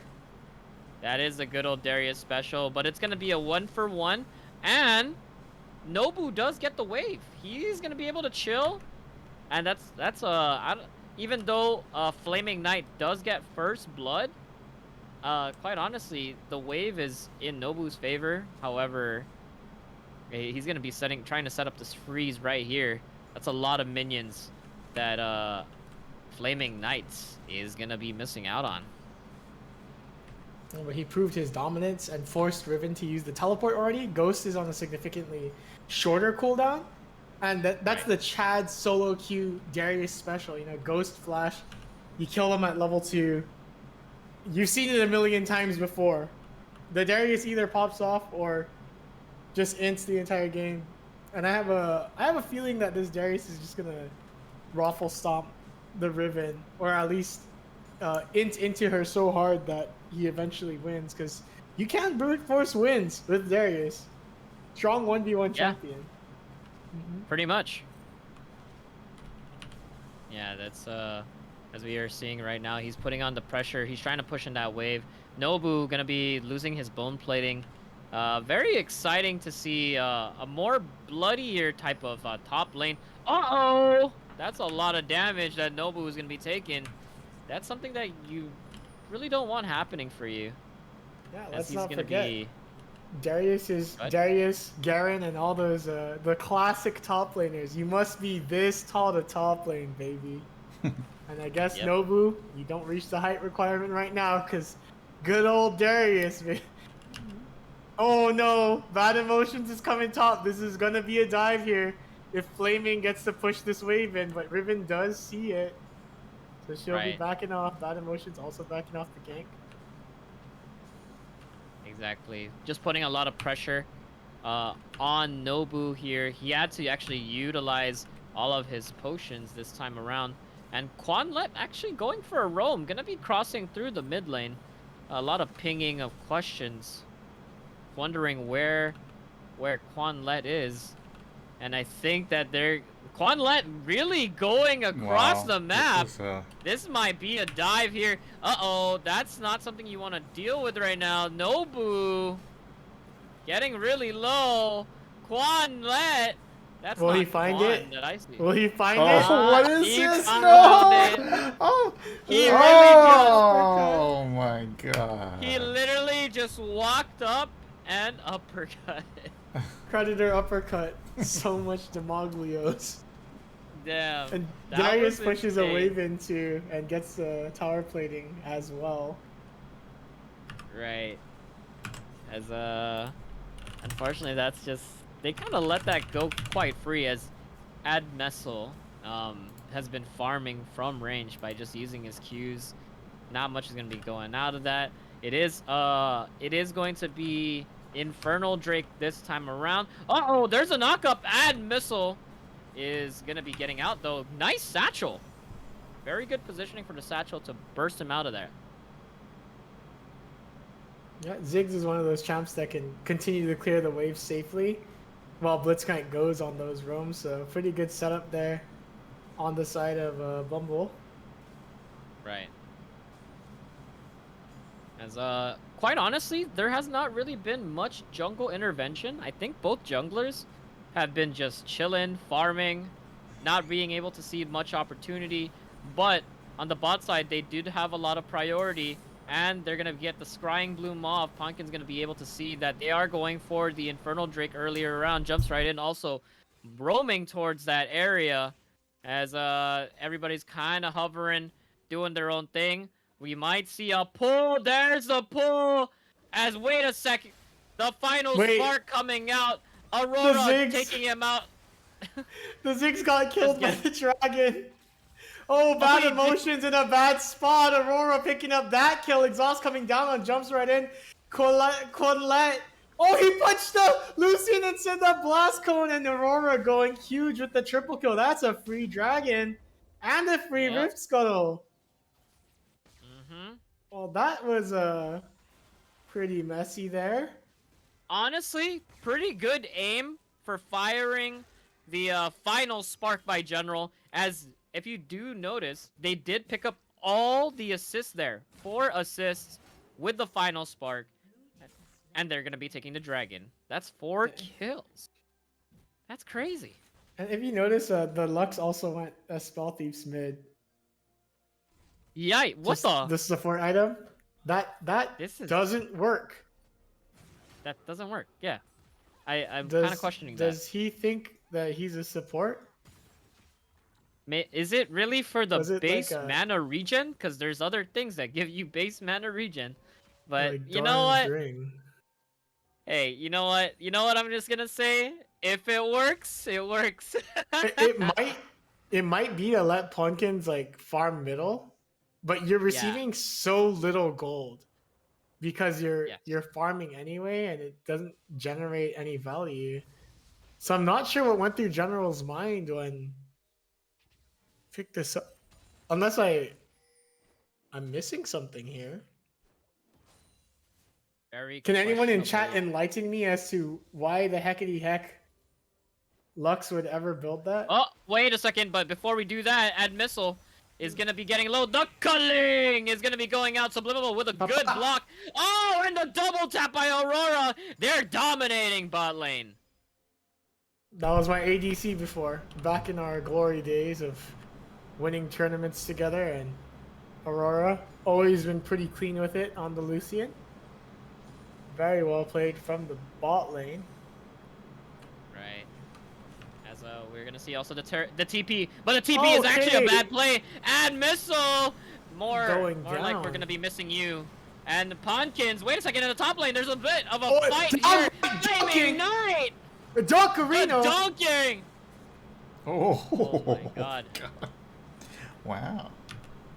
Jesus H, that was some Space Jam up in the top lane as Flaming Knight gonna be picking up a double kill. He's downright Dariusing them down. This is a spicy game, and I'm already happy to see it, as they are gonna be taking a lot of turret plates, and it looks like Bad Emotions already starting up on the Rift Herald. So a lot of proactiveness, a lot more of a faster paced type of game. Quan Let though is hovering around, The Rift Herald has been picked up. Nobu, you're a little bit in danger here, buddy. As Quanlet.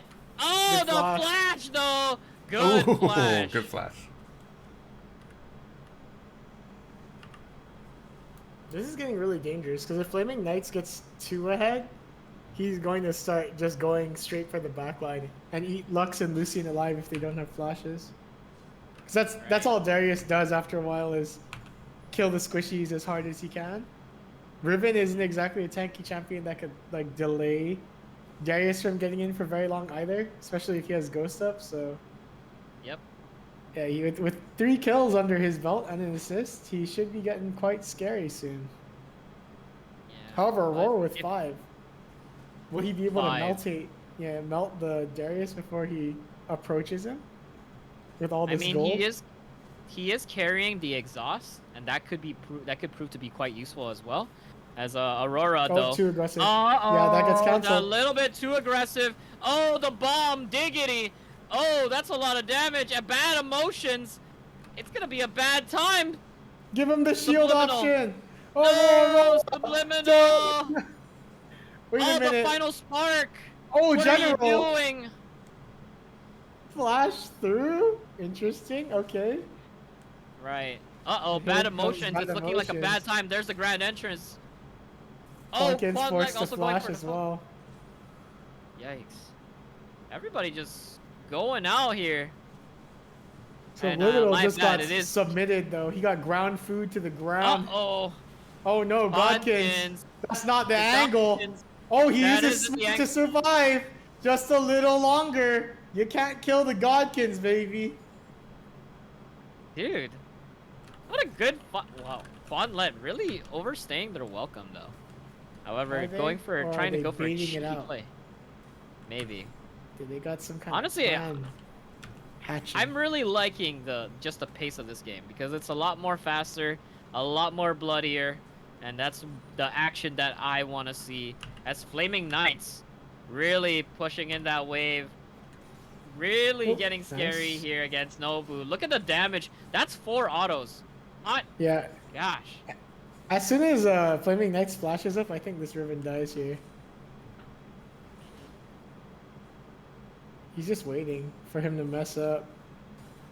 Because he has successfully apprehended Nobu out of the dashes a couple of times now, so you know this guy's not messing around.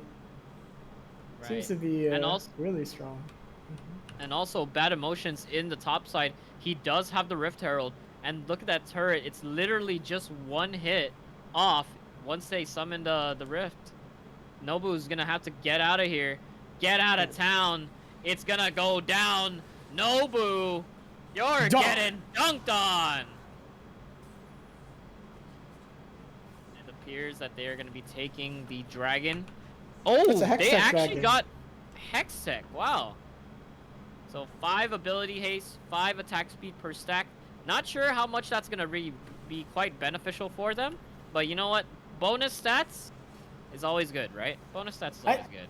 That one's one of the weaker ones, honestly, because It is. it's per stack, right? So just getting one doesn't do all too much for you, because Yep, 5% attack speed is like not even a rune. Like the Hearthbound not. axe, or let's say a dagger, right? Does anyone have a dagger right now? No one has a dagger, but dagger is like 300 gold, and it gives you like 20% attack speed or something, I believe. Correct me if I'm wrong, chat. Or no, was it 15% attack speed? I think for a dagger. As long as So- we know that it's more than 5, right? Yeah, it's worth like 50 gold or yeah, 5% attack speed is not worth that much gold. Right. It's interesting though. And is it per stack, as in like per dragon? I believe that's what they mean I by think per stack, I think it's per dragon, pretty much. As the next Drake though, gonna be very useful. It's Chemtech Drake, so I'm excited to see that in the next, what is it, 3.5? Yeah, 3.5 minutes. Oh wait a second, it's even Chemtech. It's Chemtech Dragonfield? map. Oh, Yes. nice. We get to see it in action. Cool. Our first game on a Chemtech map here at Ladi Esports. Pretty exciting stuff. So can you I also wanted explain to what it thank, does? Sure, but let me thank Dolwalk first. Dolwalk in chat letting me know that it's 12% attack speed for a dagger, 300 gold. So you get like a pretty decent amount of value for 5%, I suppose, if 300 is worth 12. Okay, a dive here by Maniakis. They do manage to pick up the Ziggs here. A teleport by jumps right in, but it's too little too late. Oh, Blitzcrank gets caught by the snare, but Blitzcrank will be able to secure the kill on Lucian. The shutdown goal going over to Blitzcrank though. Nice pillar. Too bad we can't really follow Very up on nice. that. Yeah. Anyway, the Chemtech field, Ken, Ark, do you want to explain it? Yes, in terms of the Chemtech field, the one thing that is very useful is that if you are in any of the areas where the Chemtech field is at, which is basically around the red buff, around the wolves area, for both sides of the map, you actually get a bonus damage, percent damage, based on the current health that is, the difference in current health. So the more health that you have, the more damage is going to be done upon you. So and also the best part of it is it also acts as a shroud. So you cannot see anybody in the field unless there is a red trinket or red ward. So you're going to have to get a control ward to be able to see the people in the shroud. So I like to call it the Omega Death Brush. Oh, wait a second. Pumpkin's going to be pulled in the mid lane. And, ooh, that's some damage on jumps right in, but they're going to be getting out. Pumpkin's power stancing on them, just kind of AFKing in the middle of the lane. Did he I know. DC or something? Wait, did he ZC? I believe they did pause the game here. Unless we Yeah. DC. No. Unless, yeah, we... Conspiracy theory music plays in the background.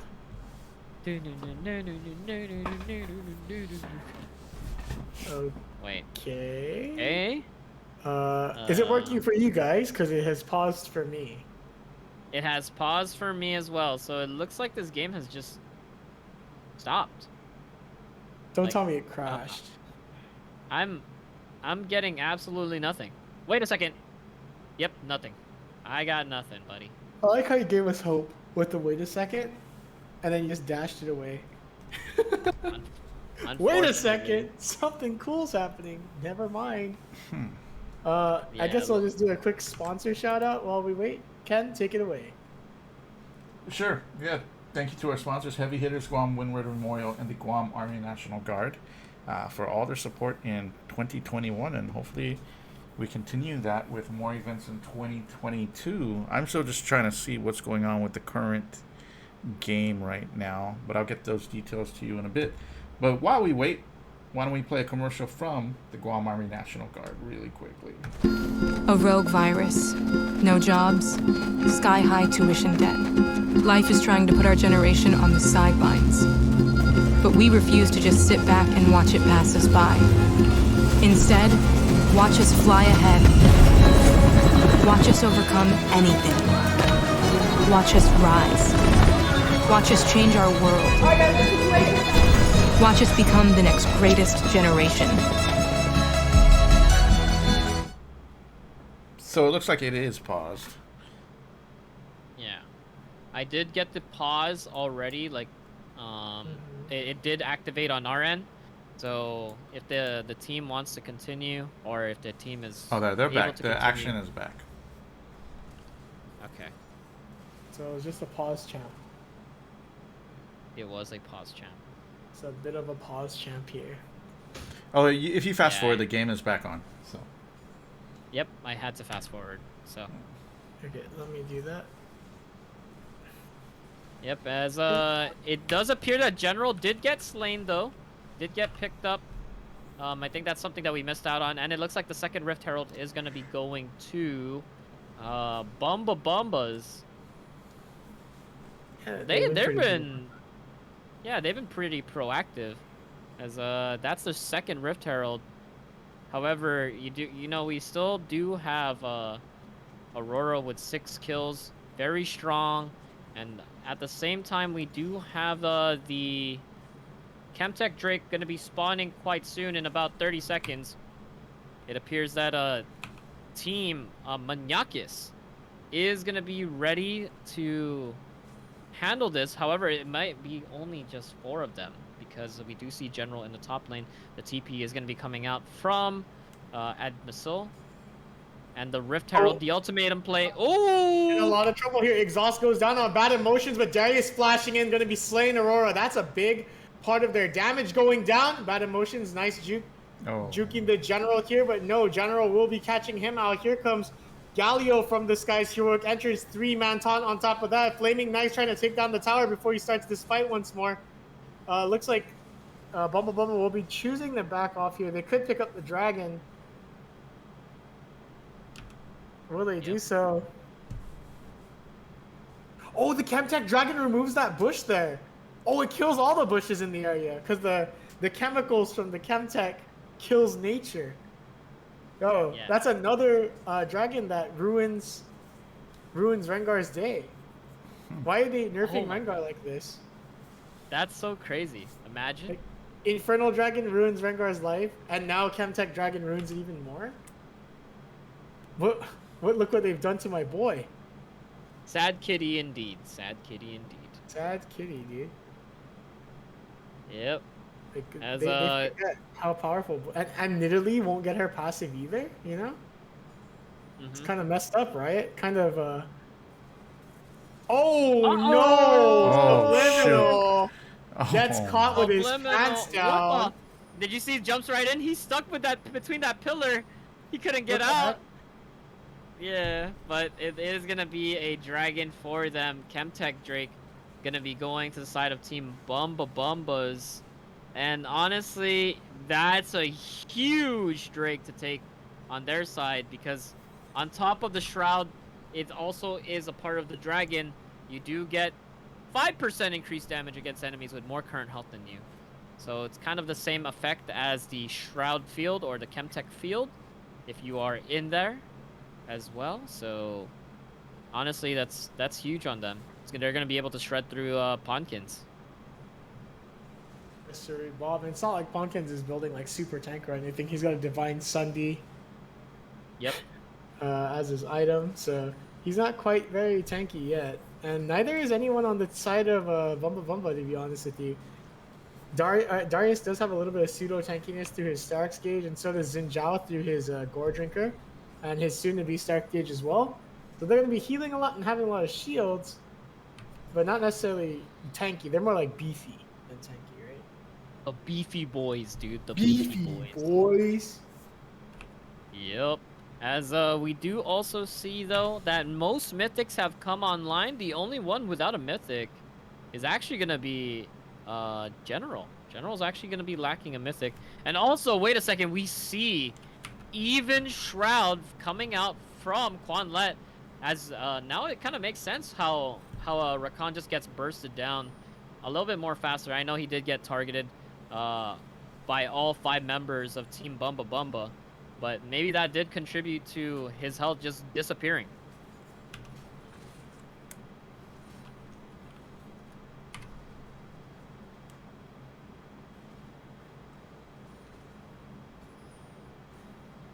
And we're gonna see some damage, a little bit some fighting from between Nobu and jumps right in the bot lane. However, this is dangerous. Ponkins! Oh, the hook has been dodged, or maybe just Ponkins didn't really know. I think it was the not knowing, but you know, because he didn't know, he was able to juke it kind of thing, like a natural mistake / mistime. Right. Or maybe he couldn't see him because the Chemtech. No, he wasn't in the Chemtech trail, right? That Chemtech cloud. He was not. He was not. Because it's only within the wolves area, so. You know what would be really annoying, but also very thematic, is if they went into the Chemtech cloud and started losing HP. Because Chemtech is supposed to be like super toxic in the world of Runeterra, right? Terra. Yep, that's true. Man, I don't know, man. Maybe they have some built-in kit, you know, built-in armor that protects them from the Chemtech stuff. Maybe you just gotta zoom in. I don't know. But they all have Nobu. Yeah, Nobu's gonna be getting out of bot lane just because he did take the bot side turret. You know, I'm still surprised because I don't think we've really seen the those objectives bounties I don't know if that's viewable in spectator mode, but it Good would be kind of point. be helpful. Yeah, it would be very helpful to know. Just like when does that happen? How does it trigger? Do you have to really be down bad in order for you to really get that? How much of a That's goal good question. disparity or How kills? down bad You know? do you have to be? Exactly. Do you have to be like super down bad where you only have like one dragon and they have three? And then they're like, all right, we'll Right. throw you a bone, kid. Like, Pretty that's much. a good question. It wasn't really laid Yeah. out in the patch notes, like how down you have to be. Exactly. And can we see it in As a- Spectator Tool? Because it's a new feature. Damn, you got the good questions that I get to repeat, Arc Balls. Hell yeah, brother. As once again, it looks like jumps right in. Is just gonna be farming, so pushing out side lanes. I mean, he does have the hero's entrance. He also does have the TP available, and it's really taking advantage of what General is lacking because General actually went Ignite this time around. So, gonna be responding a little bit later to team fights, as Flaming Knights is going to also be taking bot side turret as well. A lot of more so farming. They're trying to, on the side of Team Nanyak, is really trying to slow the pace down, trying to get some farm, trying to push out waves, which is the optimal option here, because they really don't want to come in fighting unless they get a good pick here. But who has a more Once they, scalable comp though? Well, Darius and Zinja fall off eventually. And so does Blitzcrank. They're all kind of early game oriented, but it's not like Lucian is geared to go into super late game. Like, both teams are kind of, they both fizzle out at a certain point, and it's just going to be a fight to the death. But in terms of TC, as you can see here, Yep. Uh-oh. It's going to maybe be a have more trade, CC. though. Yeah, it's going to It's be 1 for actually 2. not a trade. It's 1 for 2. Mhm. It looks like Quanlet is the only one who's going to be going down from that. That's pretty insane. Honestly, I think even Shroud is just such a great item for Blitzcrank. I mean, after Blitz actually activates the static field, it does well, it doesn't actually immobilize them, does it? So Yeah, more than likely it has to be a pull so- or a punch. right. But it makes so sense that all nearby enemies take more damage because of it. So when he pulls somebody in, that guy is basically taking 12% more damage. So it does have some kind of value. It does have a decent amount of value to have that yeah, even. so it is pretty AoE. So very useful indeed. Yeah, the general did get his support item up, as you can see. He has the 1 ward on the Frost Queen's pick or Frost Fang at the moment. Very interesting. Okay, Subliminal trying to catch out Xin Zhao here. A lot of spells being blown. Subliminal forced to back away. Ponkin's also going down. They are just trying to take fight. They're trying to make something out of nothing over here on the side of Monakis, and they did manage to trade 1 for 1. The Punkins will be going down for that. Yep. Darius is still strong as heck. He's got a Gargoyled Stoneplate and the Stark's Gate, so double the fun. Oh no, Blitzcrank Nobu! gonna be catching you out. Oh, wait a second! Audacious Nobu! charge to the wall. Wow, Nobu survives it. Oh wow! Good use of Lore Drinker. Very good use. As we do see General trying to ult the wave, but it's not going to be enough as the satchel charge is going to be taking out the tier 2 mid turret on Team Maniakis. It's a rough game. Honestly, I feel like even though they're very close in kills, look at the gold difference and look at who is really just coming in and destroying everybody. It's Flaming Knights. Bringing in the flame, bringing the fire. I mean, even Ziggs is like level 14 too. It's pretty wild. I'm pretty It sure is. that Bumble is just gonna end the game out because the Darius is huge. I'm pretty sure he could do whatever he wants. He's just kind of waiting for an opportunity to go hard. Yes, I agree. Because right now, I mean- Aurora in general have their flashes up, but when they don't, Darius is just gonna go in there and just kill everybody because he is massive right now. He's got Triforce, 2 items. He's 3 items in. He's very strong. Not even Aurora with 6 kills is that strong yet. Oh! Unless. Wow! Unless. jump Oh, right the laser! in. Oh! The timing was so close, but wow. jumps right in, was able to jump right out. Ah, yes. The good meme has returned. Very good use of the flash. Very good use of the Zonias. And guess what? He still has teleport available. So if this team does end up coming in for a fight, they're ready. The only thing though is, well, Aurora does not have the culling up. I mean, the cooldown is kind of low. It looks like it is going to be coming up quite soon, as it is only 80 seconds. But General's final spark, 30 seconds. Very much cooldown Lux. So I'd like to see. Maybe it has a hidden Shojin somewhere, or a blue buff. That's not even to best get in those slot stacks. Lux, you know. You need to get blue buff, eye edge, and Blue jeweled buff. gauntlet. And then That's true. yeah. As, That's it best in doesn't- slot Lux. Best in slot. However, you know what else is best in slot is this Baron is going to be coming. He's going to be shredding up. Doesn't really make sense, but they are taking up the Baron right now on the side of Taking Team a lot of time. Bombas. They don't have a lot of Yeah, damage to take this down, so it's gonna be quite the slog. They're gonna be here for quite some time, you know, just hanging out. Quanlet doing It's a good job commercial. of body zoning. Yeah, this is Uh-oh. okay. Unable to steal. Subliminal is in there like swimwear. Not quite able to do much though, because the tanky boys are in the backline. Big chilling. Nobu trying to do anything in the backline, not able to do so. I don't think they Right. were able to kill anyone other than Ziggs, because Ziggs is their squishiest boy. Quanlet in a position to look for a hook here on Aurora. Does he have flash out? No, he does not. So I guess Aurora will get away with this. Wait, they're sneaky though. Right. Wait a Just minute. gotta be Wait very a minute. quiet. Oh no! Flaming Knights. Jump scare Darius! Uh-oh. We got to see it live.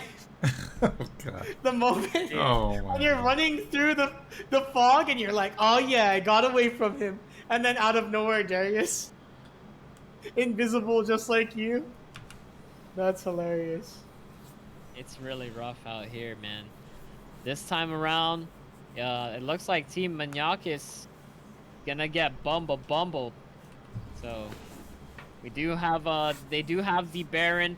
Dude, that is a lot of Chemtech Drakes. That's 15%. I don't know if it's additive if you technically do it, but it's kind of like 15% more damage for those who are much more healthier than you. So, and they were fighting in the Shroud as well. Yikes. That's something scary, as it does appear that Team Bumbas is gonna be taking it. But you know what? It's not over yet. The Nexus is not broken this time around, but they are marching their way towards the mid turret. One good hook on Aurora will end this. Yep. Quanlet just has to go fishing, man. Like right here, his pillar is down. Okay, chooses to hook the ribbon, trying to dive the backline. He's got Subliminal did catch 3 here. Aurora able to take down the Blitzcrank, but that's not exactly a very important pick. Look at Flaming Knights in the background. He goes downright Darius on 2 people, takes the ribbon and the Recon out. He's running General down now as well. He's got the haste from Ghost Rock, and he is slashing him up, and that's a triple kill for Flaming Knights. And there it is. The Baron is pushing. The turrets are going down. Team Maniakis going to be He's gonna get losing apprehended. this Yes, game. sir. There's the ace. And there goes the turrets. That's going to be a GG. Team Saipan. Dang. Looks like Team Saipan might be taking it this time. Indeed. Very Wow. clean play there. Yeah. Pretty cool stuff. Well played by, what was it? Bumba? Bumbles, yeah, something like that. Bumbles. Coming through. The double Predator strat, man. The Predator Blitzcrank and Predator Galio strat. Pretty interesting It's been stuff. It's been very fun to see, a very exciting game. What do you think could have been different here on this time around? What do you think Team Maniakis could have done a little bit better, Alan? Or even Ken, what do you think? Oh, Well, first of all, why the heck did Lux have a support item in mid lane to begin with? That just destroyed any way of making income. Like, killing CS only gave him 6 gold. so you know what I noticed too? Like early in the game, like, well, I don't know how important that the tower in that lane is. So maybe you guys can enlighten me a bit. But you know, they had the Rift Herald, and they got the gank on Nobu top, and then they took that tier 1 tower up top, and then Right. with the same Rift Herald, they were able to also take the next tower. Like that was seen pretty early. But is that area of the map significant or is it insignificant? Like I remember in the Well, first game we watched, you know, the Same bottom thing lane happened, tower right? happen, right? They were able to clear out the bottom lane, or was it the top lane tower? Oh no, yeah, it was the top lane tower. as well. Yeah. So the reason why that happens a lot in top lane is because there's only one player up there to defend it. And in the case of last game, we saw that no one was there to defend it, right? It was just Shen teleported, and they took advantage of the fact that Shen teleported, and they were able to take a bunch of towers. This time around, though, they just dove Nobu. So a lot of what happened here was just top jungle and the support helping take down Maniakis top laner, or the Riven, Nobu. And they just kept a lot of pressure on Nobu so that Nobu was kind of stopped from playing the game in general. Riven isn't known for being a very good champion if she can't start playing the game at all. And that's exactly what happened. Is they shut down the Riven's ability to snowball or even begin snowballing. And in a matchup against Darius, just made it generally really hard to do anything. You know, just completely shut the Riven down. And so the Riven couldn't be useful for most of the game.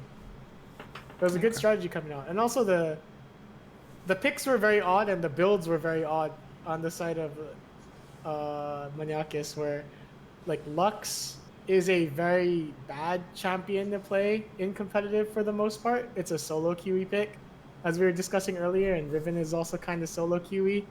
So maybe they could have picked around their ADC, because we saw Aurora do a really great job of popping off in the He bot was lane. like 6-0 and early, right?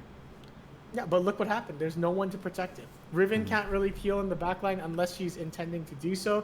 No one in their team can really start a fight unless you're thinking that Lux can just land every light binding on, like, unless General was popping off and hitting every single bind.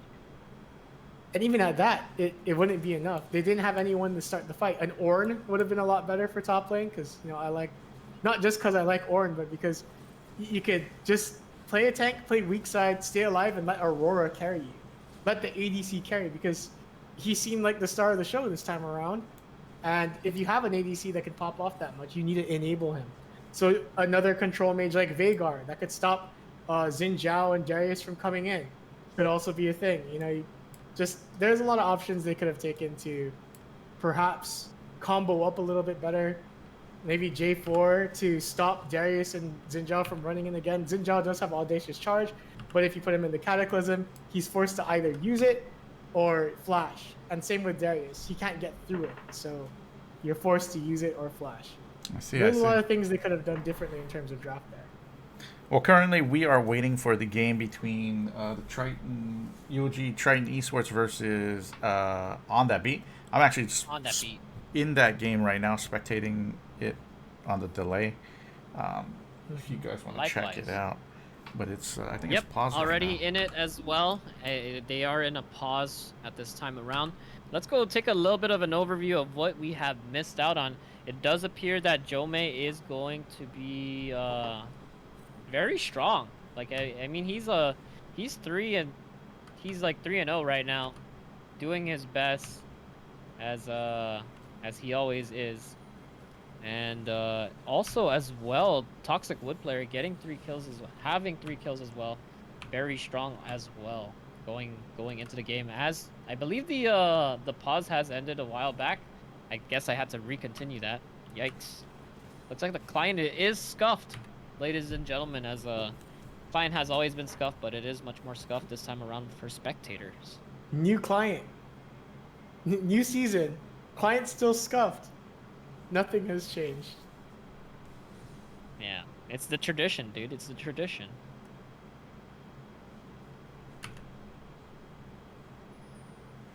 So I'm 21-10 into the match. Is that where you guys are, or you're at, Paul? I'm actually like 21-16, 17. Oh yeah, that's where I'm at now. Who's Okay. spectating?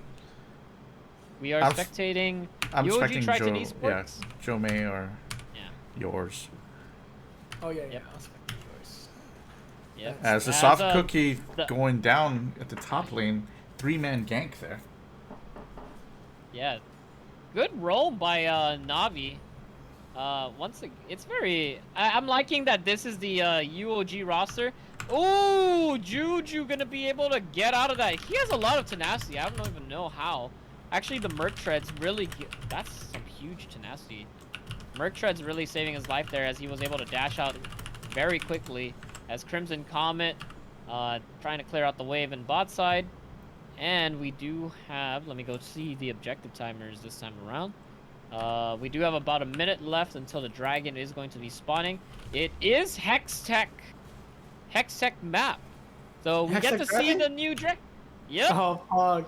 We got to see the Chemtech dragon, now we get to see the Hextech gates work.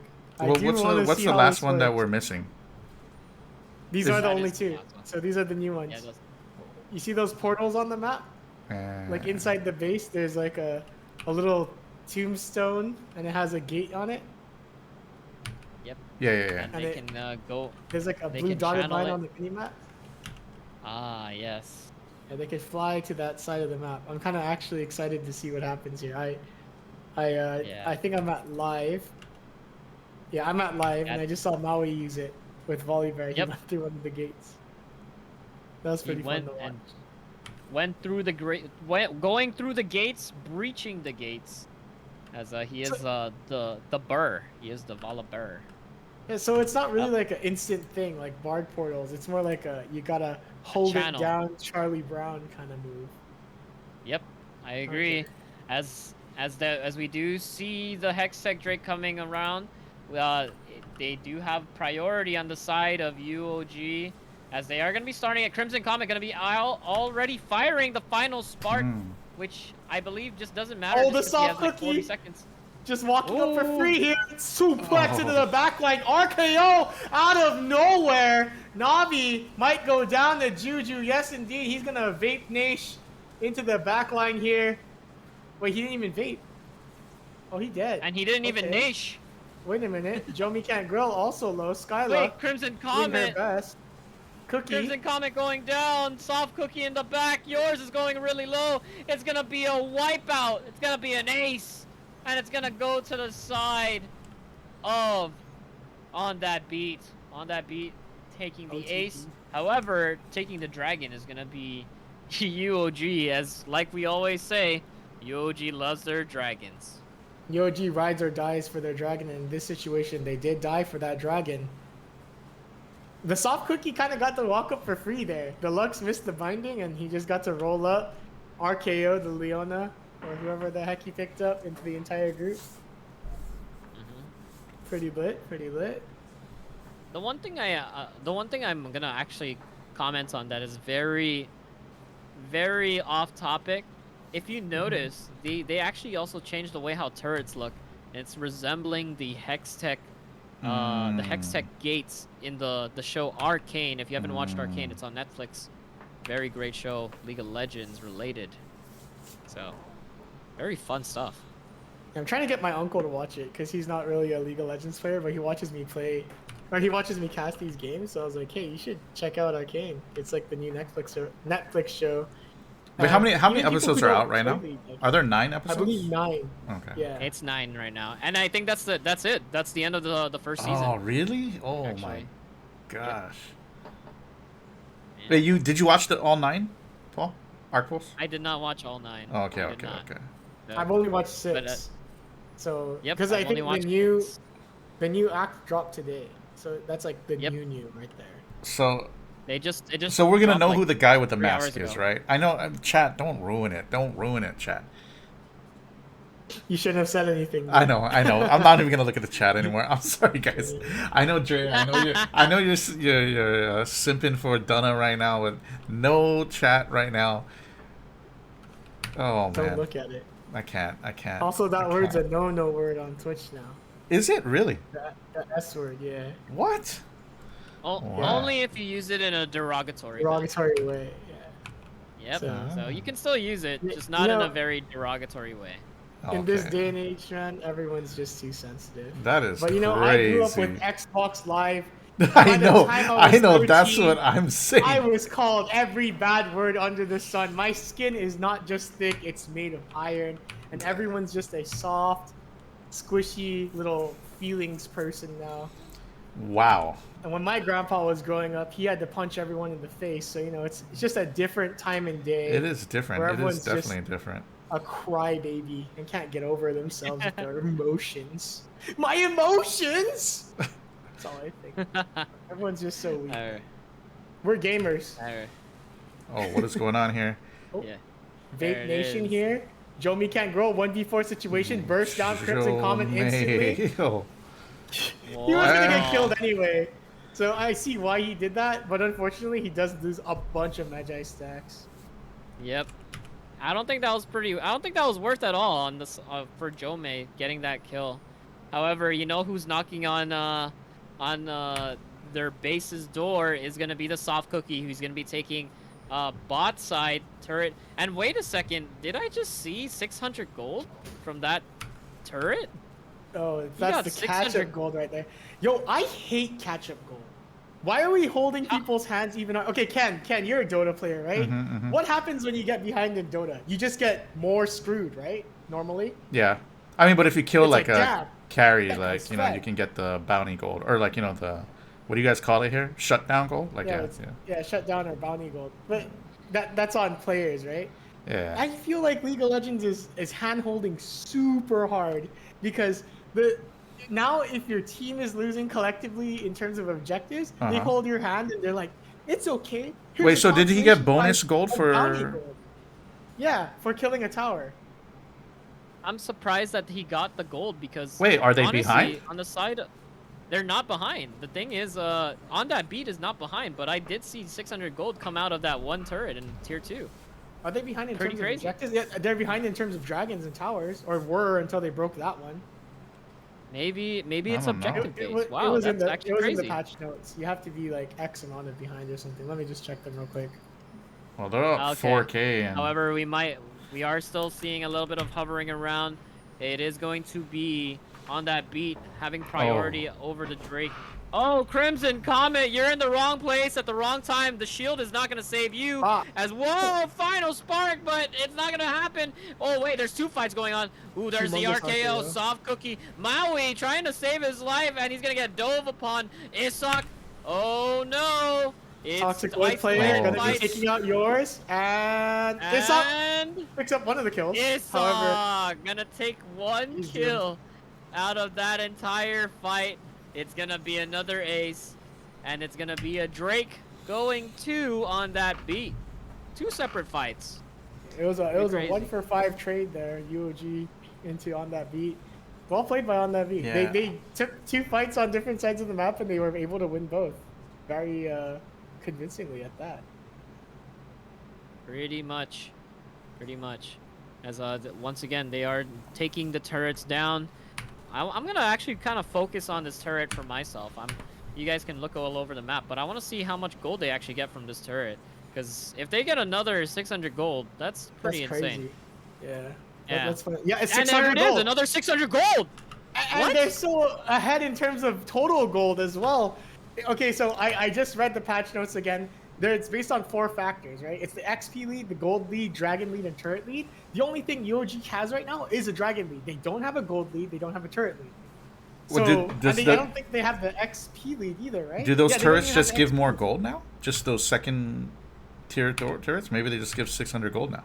They're not supposed They- to give 600 gold per turret. Dude, I they don't think. they don't give flat out that much gold, right? I don't believe so. Could be wrong, but dude, that's a lot of gold to go around. That's a ton of the gold. Inner That's... turrets give 400 gold, and the base turret gives 400 gold. So I believe it is like the catch up, or I'm gonna call it catch up gold because apparently everyone in this game needs their hand held. But Man, yeah. it makes me wonder if they were behind on other things like gold or whatever these other 4 criteria or the other 3 criteria were, like how much more gold it would be. You know, if we were saying it was 600 gold and they were only down, what, turrets or dragons? Yeah, it's kind of crazy. It's kind of sus in that sense. As No way, bro. I No way. honestly- This is live, but then we are just slightly like a few seconds behind every once in a while, so I have to scrub Yeah, the video yeah. up.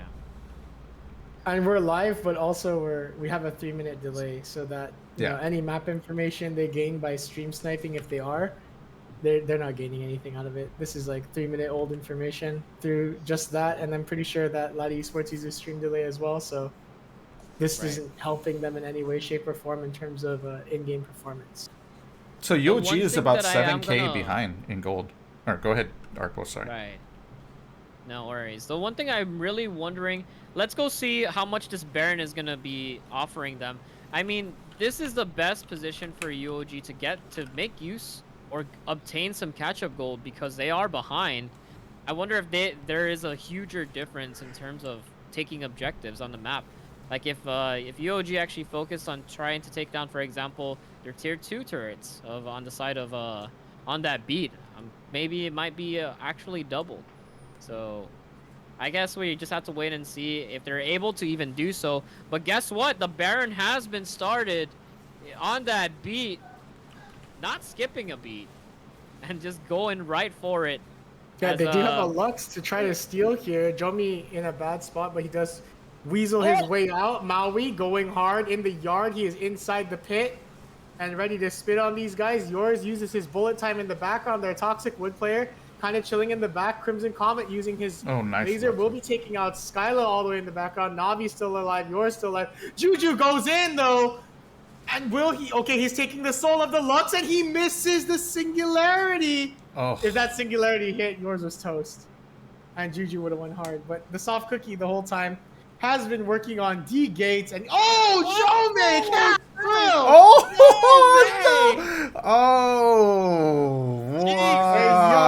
Wow. I'm still alive, said Jome. Why is soft cookie? What?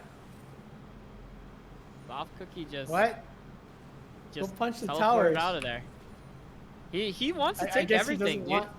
He doesn't want to. He doesn't want the Nexus turret. He just wants all the other turrets. Okay, I guess. All right, so Baron's still up, but that cost a lot for the side of UOG to fight. So gonna be quite interesting. agree. I just noticed yours is using First Strike as well. You know, I'm telling you, man, First Strike is sleeper OP. If you have some kind of annoying range skill that you can spam from a distance, like play Gangplank versus a tank, play Caitlyn and just keep popping them in the face before they shoot you, or make it rain on them. You know, you're just generating gold, like value out of that Right. mastery. Uh-oh. So, Wait a like- second. Jome, he's gonna get shut down. He's gonna get shut down by the bullet time and also the solar flare. But guess Crimson what? Comet Flash. There's something that I do want to point out. Oh, the Toxic Hextech Wood. Dragon flank! They were waiting for him to jump through! And jump through as we all did! He'll be going down. That was hilarious. That's, one thing I am gonna let you know, the objective bounty has been claimed. How much gold did they get from that? I don't know. They got 500 gold from taking that. Objective bounties are falling off soon. They actually let you know in Spectator that it's there falling is off. objective bounties to be taken. Yo, they got the And hex soul though. Are you ready for this? They do have. I am ready for this. They have a static shiv that slows. Yep. Interesting. I want to see if this is actually strong or not. Because in theory, right, it sounds annoying as hell. Because it's going to slow you and it's going to do a bit of damage. Like, the damage might be negligible. But the slow is, like, extra utility. Nice RKO there by the soft cookie. And Juju will be taking away Baron Nashor. Wow. Oh, man, this is a messy fight. Soft cookie still staying alive. Staying alive! Yours! Just Staying survived alive! with a sliver of HP, but UOG did not get the Baron on that one.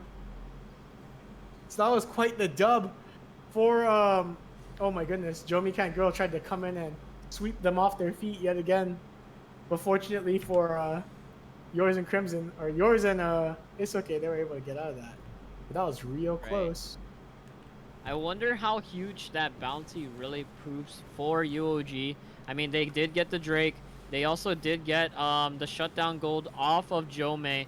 And they also took off some of his stacks as well. I know he does have 15 stacks, but he's still very strong.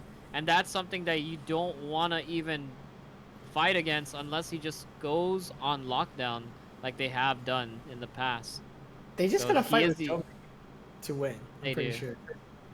Jomei is either late to the party or, you know, something happens to Jomei. Like, he got focused down early. He's always isolated, basically. But you just need to just death ball it at this point. I'm pretty sure he's strong enough to just walk up to yours and one-shot him. He's already done it to Crimson Comet like twice, where he just kind of strolled up into his face and socked him in the mouth real hard, so... Yeah. It should not be too hard, and he's got, like, hella stacks on his Medjais. Yours extremely low. There's that Hex Tech, like, Sheen proc going on there. Juju and Jomi looking for some kills. I wonder if they're gonna use the Hex Tech and jump in Hex Tech gate and jump into the back line. All I can say is they see me rolling. They hating. But you know what? All I'm gonna say is that they do have bot side pushing on the side of On That Beat. They are also marching down with the Baron buff that Jomei still does have. I believe there's 2 members of On That Beat that still has either 1 or 2 members, one of them being Jomei. So still gonna have that a deadlock right now. The UOG is getting all the farm though. They're getting all the CS as it comes in. But they're stuck inside their base up until the point where On That Beat decides to engage on them. Yep. UOG is just desperately trying to claw their way back as they are going for the farm here. And that's something that that really just needs to be done because Jomei is just ridiculously strong at this point. And somebody that it has to be a priority target. Something that they have to really try to coordinate here. But it's not going to be an easy task as Skyla is also, you know, a part of the team. Does have the wild growth available to come in clutch. Jomei also having the Zonias available. And then the showstopper, the RKO. So Jomei has Sanguine, Zonias, and the wild growth. Like, the chances of him dying in a fight are so low. Like, Vlad's going to be so hard to kill in the late game. And we've clearly gotten there. It's a 40-minute game. All that's left to get, like, the only win condition available for UOG right now is if they somehow squeak an Elder Dragon out. Right. The one thing that's going to be maximum potential. The one thing that's very hilarious is that if you haven't noticed, the True Shot Barrage has been hitting all members of UOG's team. They've always had to walk back to the fountain, and there is about a minute and a half left. Elder Drake will be popping up soon as On That Beat has been chilling in UOG's jungle. At least Juju has. So they're gonna be scoping it out for the first time in a while. Double pink ward that bush, okay. That's an 8 HP ward right there. A lot of value in that bush. UOG is holding that bush down. It's under arrest. It's like a ticking time bomb, as they are pinging it also in the chat. We do have about a minute left. Oh no! Skyla found the 8 HP wards. Oh no! Uh-oh. Oh, all the gold. Skyla's rich. She's going on a shopping spree after this one. That's crazy.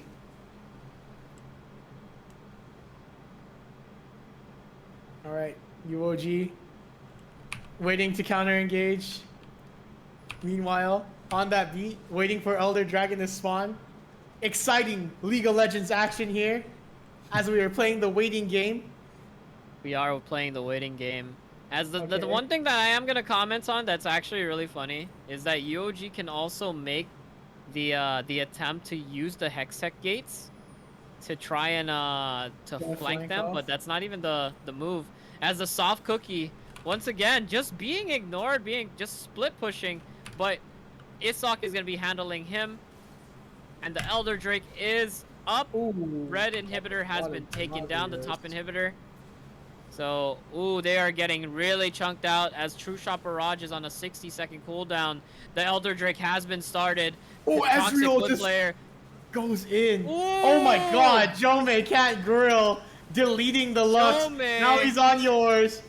Will yours be able to make it out? He will No, not. he won't. See you later. There's a flank. Arca- What the- Wait a minute. You left him Wait back a there. minute. Get back there, Set. Oh. Well, I guess it's wraps as Jome picks up a quadra kill. As I said, just walk in and Wow. kill them all. It's not that hard when you're this far ahead. Yeah. As that is going to be the end of the game. It does look like it's going to be on that beat versus the Bumba Bumbles in the finals. Wow, I'm really impressed with On That Beat. You know, they're always a promising young team, but they seem to Yeah. really have put it together. They've stepped Yeah, up so for sure. definitely. And they won. UOG lost with 671 gold. Pog. 671 baby, represent. Sir, yes, sir. All right, I'll be right back, guys. Yep, no Not a problem. problem. So very exciting game, as I think the crowd has mentioned just how much of a menace Jome has been. But the thing is, I'm actually looking at the damage charts right now, and Toxic Wood player coming out with the most damage at 40k, and Jome at 33k. It's Jome's job to just burst down certain champions, but the DPS being dished out by Toxic Wood player has been huge. So That was a solid Very match. exciting. So that will make what were we saying? On That Beat versus Bumba Bumbles in the final. Is that the final that we're looking at? Okay, let me just. that add pretty much these. will be the finals, indeed. And this will be 2 out of 3. So we're gonna at least see 2 games here, possibly 3 games.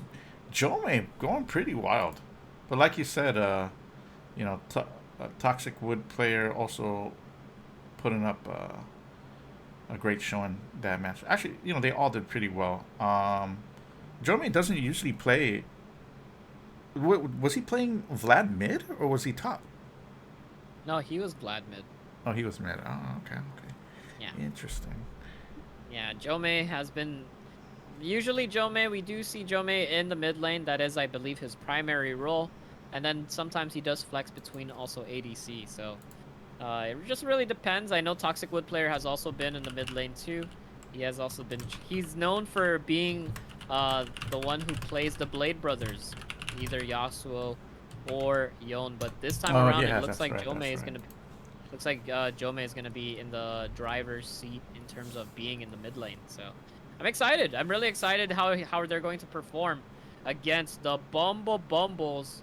Just because the Bumba Bumbles have been very strong. I mean, they took out one of the strongest, well, I would say, teams or players. I mean, taking out the Godkins and friends. And they were not a team to really be, you know, to scoff off against. But also, you know, we got to contribute. It's not just one member of Team Bumba Bumbles. It's really the whole team. Bad Emotions, as well as Flaming Knights on the Darius. Oh, yeah, Flaming Knights. That Very Darius huge. just has Oh, yeah. huge momentum, and he was just going That Darius wild. was real scary. That was the classic, oh shit, Darius got fed moment right there. Yeah.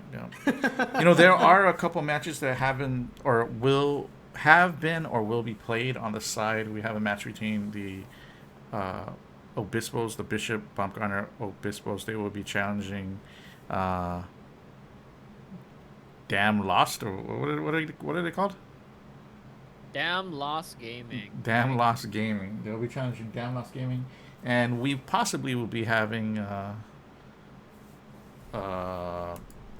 match between Team Maniakis and UOG. We'll see if those guys are going to play for the 3rd place match. Let me message Right. Jome really quickly.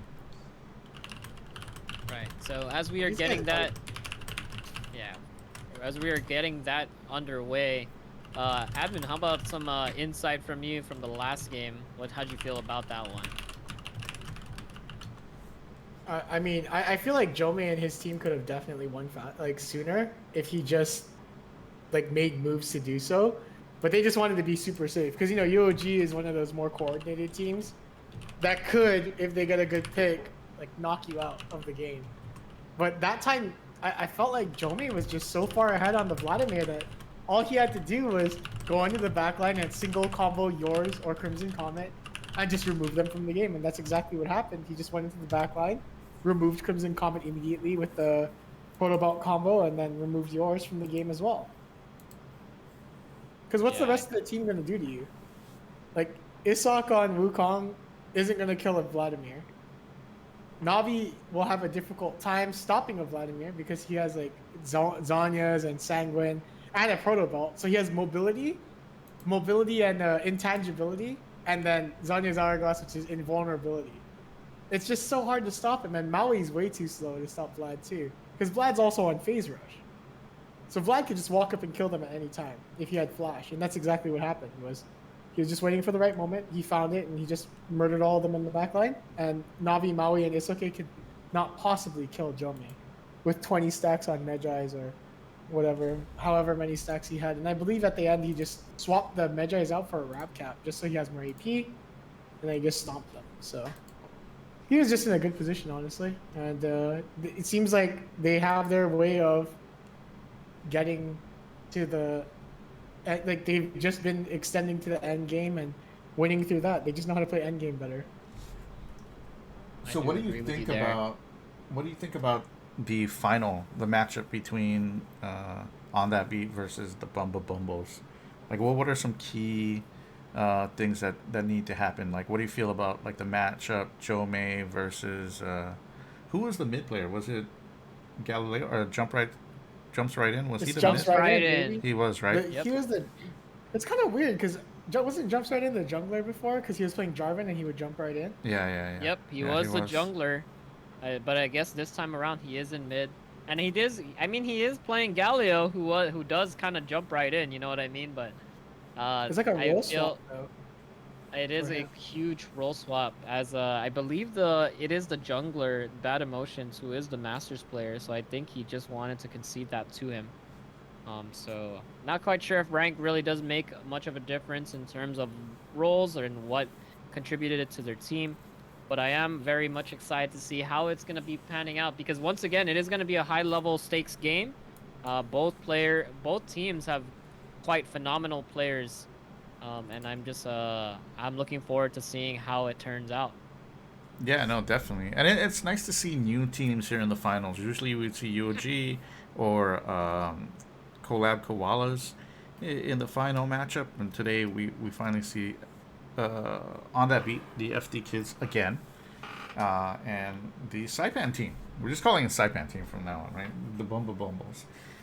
So yep, it's good to see the development of that, and hopefully development of many more games.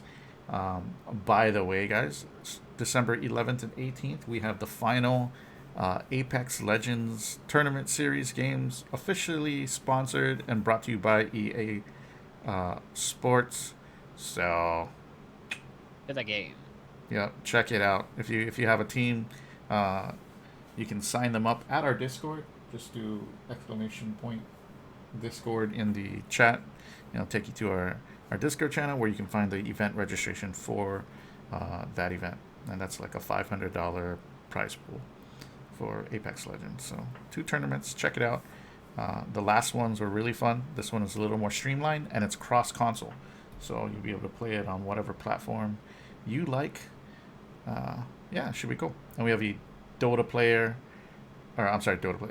tournament in January, as well as an award show at the end of December. So a lot of stuff happening next month to close the year out, and we'll make sure in 2022 that things continue to be exciting for the world of Guam esports.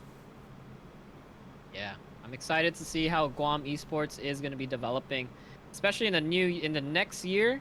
I know there is big plans that are in store for esports, so be sure to check us out. And if you do like what we're doing, be sure to support us. I mean, it does go a long way. and it does let us know that you do want to help contribute to the development of esports. Yeah, definitely. And we could use more casters, guys. So if you are interested in any of the games that do get played, and or just interested in the world of esports, and not necessarily in playing, but in supporting, whether it be through casting or organizing or whatnot, we're always looking to help build those positions. So definitely reach out. Right. As it appears as if we're missing one player. We're kind of waiting for the finals to get underway. I'm very interested. I believe they're missing out on Bad Emotions, as they did send him an invite, they did send them an invite. So just kind of waiting for that to kick in. But it's gonna be a best of 3. It's gonna be a best of 3. Best of 3 match. Though I feel like it's gonna be the first game that's gonna set the pace. However, it could be whoever does win the first game. Who knows? Maybe the team will be able to counteract, but we're just gonna have to wait and see. As it does seem like we may need a little bit of a break.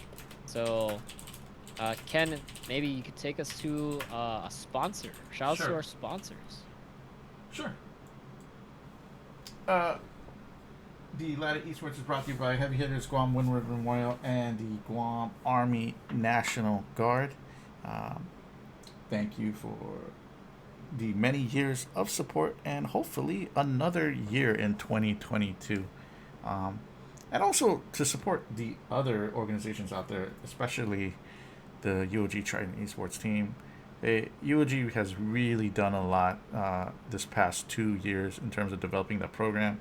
We had a Valorant team, League of Legends team, and a Smash team all compete in NACE sponsored events this year. And I know we're talking about League of Legends right now, but I gotta shout out my boy Adrian Cabrdelia, the Dark Horse, for coaching, and Michael Park for coaching the UOG Smash team. They have really developed a stable of great Smash players. I think 6 or 7 of them who played in the NACE tournament and did exceptionally well in the Western qualifiers. So I think they will be moving on to the regional or national final or whatever it is. So shout out to them. And I guess we're going to get this game going right away. Sure. Just waiting for them to confirm. Were you trying to recruit casters? Oh, yeah. We were trying to recruit casters. We definitely need more casters. Yeah. Definitely. So I see some guys. Soft Cookie. He wants that paycheck. Soft Cookie. Casting is a thankless job, but, It truly is. No one thanks me, Ken. Well, thank you, guys. Thank you, Admin and Arcpulse, for casting today. Because, it is a lot to cast. We started at 8. It's 10:30. We got 2 more games. We're going to be done around 12. Admin is at his friend's birthday party. Like, this guy would probably give the shirt off his back for Admin. And, I know this for a fact because he gave him his computer and his bedroom to cast the tournament today for 4 hours. So, shout outs. Happy birthday. What a birthday, man. Holy cow. Yeah, shout out, Quan. I do want to step out for maybe one game. Step out, dude. I've just been in this room the Step whole time. out. Me and Arcpulse will take care of this. This will be a great... Finish. Is this the last game, or... No, there's one more game for best sure. Of 3. Yeah, it's best of 3. One more game for sure. Yeah. Okay, so I'm going to step out for this game. Yeah, you come back. Just to go hang out. I'll be back later. Bring Thank Peter you guys Kwan back much. so he can talk TFT with us. Who won the TFT tournament? The UOG TFT tournament. I believe it was Rook. Cammy, actually. Rook won. Was it Cammy? Oh, yeah, it was Cammy. Who's Cammy? Yeah, we don't know. No idea. Honestly, somebody in the scene that I am not quite familiar with. Who knows who Cammy is? Chat, if you know who Cammy is, let us know. I think we need to do TFT tournaments, man. We're going to have to do TFT tournaments. TFT 33 has a lot of people. That is interest. insane. Yeah. That's cool. I'm happy to see that. And guys, let me, oh man, I always say this. I know the ban phase is going on, but let me get this. I'll step in the soapbox for a minute. I always say, you people always send messages like, oh my god, why do you guys do League of Legends? Oh my god, why do you guys do Smash? How come you guys don't do Call of Duty? How come you guys don't do Rainbow Six? Or whatever, right? Whatever the game may be. There are a ton of games that you guys ask for. But you guys never show up to play. And I'll tell you what. If you show up to play, we will throw your game. And TFT had 33 people for the UOG tournament. So I guarantee you, Laddie Esports, we will host a TFT tournament. For sure. Like, Yeah, TFT will be that's just huge, man. League of Legends always has a good turnout. Today, this is a one-day tournament. You guys have to pay an entrance fee to play. It is kind of pricey, right? It's kind of high risk. Some teams are only playing one game today, but you guys show up and we'll do the game. Smash, they always show up. 40 people deep. We're gonna play those games. So just keep that in mind. You want your games to be played? Then show up, play your game. That's all you gotta do. That's what I'm saying. I have been telling the R6 players, like, you guys gotta show up. R6, honestly, no meme, dead game. Like, it took me 20 minutes to find one game in unranked, and then in ranked it takes like maybe 10 minutes. So it's kind of dying out because there's been so many cheaters in R6. But I really love that game, so I said, yo, I want to cast it for No Scope November, Luck and Load November. And 5 teams showed up out of the woodwork on Guam. I didn't even know we had enough for 5 teams. I didn't know Guam had such a community. I'm so glad. Really excited 5 to see people, or 5 teams. Sorry. So I'm hoping that we get to see, and that's enough evidence to do something else with it. So I like that. That's a big building step. So we will see. But admin, why don't you go wish your friend a happy birthday? Me and ArcPulse, we're gonna handle this pick and ban stage right now. We see on the side of the Saipan team, they're gonna go with Graves, Senna, and Leona, as Joe May and friends have opted for Lulu, Ezreal, and Ornn. ArcPulse, help me out here. What are we looking at? So the thing is, I did at least watch like the latter half of Worlds. I don't know if you guys watch Worlds, but Graves top has been a pick. I mean, we have seen Graves in the past in top lane, so it is quite a good flex. Technically, even Senna could be a good flex as well, whether it be support or ADC. But we do see the Leona, so more than likely it is going to be Senna ADC. Senna mid is very rare, something that you don't really see at all. So definitely by process of elimination, that's what we're looking at. But as far as the bans go, it looks like they did ban out Skyla's Seraphine and Joe May's Vlad and Juju's Viego on the Saipan team. So they've been doing some homework, they've been watching the games, and they've been doing very, very well. ArcPulse, So, you know who else has been doing very, very well? Is my good old boy Rise on the production team over at the UOG Triton Esports. Rise, can I just say how much I admire your effort and devotion to your job at Triton Esports? Like, I really like how you've really developed a skill at camera work for all the different genres of games, because I know how difficult it is. It certainly is. And I like your effort to improve the final production of your product. So there you go. Compliments from a big fan. Yeah, thanks. But I always appreciate getting recognized for my hard work. In a way, I spent most of my off time just watching a lot of esports tournaments from multiple games that we look to host here on Guam in the future. So there's that. Cool. yeah, definitely gotta appreciate the contributions that Rise has done for esports on Guam, especially for UOG Triton Esports. And now he's in the booth. He's gonna be commentating alongside us and casting the game. So it's pretty exciting. We do have another caster that does help with some pretty good analysis, as we are gonna be getting the final pick on that beat. Oh, and I thought it was gonna be a Rise. Yeah. But it was not, though. Okay. Yeah, I feel like when it comes to this time, I mean, I don't know how strong Lissandra is this time around, but I mean, Jome, no matter which champion he's been playing, he's just been a menace. He's been very, very strong. So, I mean, we do have jumps right in on the Victor. Bad Emotions is actually going to be the jungler, so it's going to be Graves jungle with Yorick in the top lane. As I do see that they did ban out the Darius, so he cannot, you know, I think it's something that they just were afraid of. He had such a strong performance in the earlier round, Flaming Knights, as now Admisil is going to be playing an actual ADC this time around with the Senna pick. But overall, looking pretty good. I think all the picks have been quite good this time around. What do you think, Rise? It's quite interesting when I look at over on I forgot the team name, but when you see Senna and Leona, you already know that that's going to be a very farm heavy lane, especially with Senna. You know, when she has to collect her souls, and her souls she get those stacks and get that range. So it's gonna be quite interesting to see how Toxic and Skyla handles this spot lane, especially when they have Ezreal and Lulu. When I believe, if I remember correctly from Worlds, Lulu was a meta support pick for just being a good Enchantress support. Right. I do agree with you there. I mean, Lulu has been very, I mean, overall has been a very good Enchantress, right? And Skyla has been performing quite well. I think this is I'm not sure if Skyla has been able to play Lulu in any of the games besides this one. This might be the first time we're seeing it because it has been banned out before.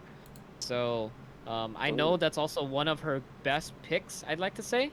So, or one of her top picks indeed. So, very excited to see how they do play out in the bot lane. I mean, Ezreal poke comp. I mean, he has been a Toxic Wood player. Literally played Ezreal throughout, I think, most of this tournament, using the True Shot Barrage, being able to hit a lot of those. But, you know, you're up against, once again, a Senna in the lane who can also gain a lot of range and just poke you out with consistent autos as opposed to having to rely on something like a Mystic Shot. So it's going to be a very fun lane to see. How about the, let's go talk about mid lane. I mean, Jumps Right In. I think Jumps Right In also has been very supportive in playing a role in his team as the mid laner, been able to dish out a good amount of DPS and also support by playing Galio in the previous game. But you know, Jome been playing very aggressively, been playing Ryze, also played Vladimir. Now this time around is actually on the Lissandra. So how is that gonna, I don't know how that's gonna turn out. Oh, you know me. As an LCK and LPL fan, the moment you see a Lissandra and a Victor pick in mid lane, you already know that there's not much action that's going to be going on. All you're going to see is just a lot of farming, poking, and maybe hopefully a lot of jungle ganks just to ensure one of them gets the lead. Because as you all know, if Lissandra gets ahead, he can destroy Victor. If Victor gets ahead, same case. Am I right? Yeah, pretty much. I do agree with you there. I mean, it's really, I think a lot of jungle intervention is going to be useful in this sort of sense this time around for at least the mid lane. But you know what? Jome is such a strong mid laner, so I'm not gonna be surprised if he does pick up some solo kills this time around. I'm not discounting though. Jumps Right In because he has also been playing quite well consistently. And the top worry for me on the side of the Saipan team is definitely going to be the Flaming Knights as well as Bad Emotions. Just because Bad Emotions is actually a Masters player, which I'm very surprised to really see. Really? He's an actual Masters player in rank. So. I know. And no, it's not in TFT. It's actually in ranked. As wow, this is the first time around that the spectator, the client did not break on us. It's working. Holy cow. It's actually working. What a great time. So it is perfect. Welcome to the finals, guys. It is going to be On That Beat versus Bumble Bumbles. Bumble Bumbles. Yes, sir. Yes. Yep. As right after that, it looks like the general 5-man start for everyone. Cover all entrances into the jungle. Right. We love to see that. Bad Emotion's just gonna get the ward off just because he does want to see or scope out where is Juju gonna be starting. I mean, he is gonna be playing the Rammus. He's gonna be playing Sanic the Hedgehog here, so that's gonna be fun. But you know that means that he's not gonna be able to do much, not really dueling as much. Gonna be more so relying on the ganks a lot for his team. That's the best way that Juju is gonna be able to make an impact. More so on the ganking this time around rather than dueling. Mm-hmm. It looks like he's going to be starting on the red side, which is very interesting for a Rammus player, because you would usually assume he would start blue, but then again, his blue side has been warded, so they may find out sooner or later that he has started on bot side jungle. I agree with you there. I mean, it is going to be a red side start for both junglers, as I do believe they will be able to pick that up, as wow, everybody is just kind of chilling. I think though Bad Emotions is gonna be very fast in terms of clear. I'm not sure how much of a faster clear speed Graves has, but I would assume that he has the faster clear speed this time around. Yeah, definitely faster than Rammus overall. But that's if he knows how to play Graves. That's true. Yeah. That is true. But I'm pretty sure this guy knows how to play Graves. Oh yeah, for sure. He's a Masters player. Right. So we do also see a little bit of a difference. I have not really read much of what is the difference between for example, the Lethal Temple change. However, Admissal with the Lethal Temple on Senna. I'm gonna be honest, I haven't read the patch notes either. Yeah, not something I've really not something I'm quite familiar with. So I heard that it does scale better from what I remember, but not sure exactly how. So looking at top side right now, this is some really aggressive action from Flaming Knight. The soft cookie! Oh my and there it is! Nice catch by Flaming Knight. Nice. Decane! He has been brought down, as First Blood is going to be going to Flaming Knights. As something, you know, if the other teams have been watching, you know, Flaming Knights is not somebody you really wanna underestimate. He has been very strong, especially as Darius, and I'm pretty sure also as Yorick. I mean, you just saw that outcome. Very aggressive top laner. Definitely gotta know when to respect.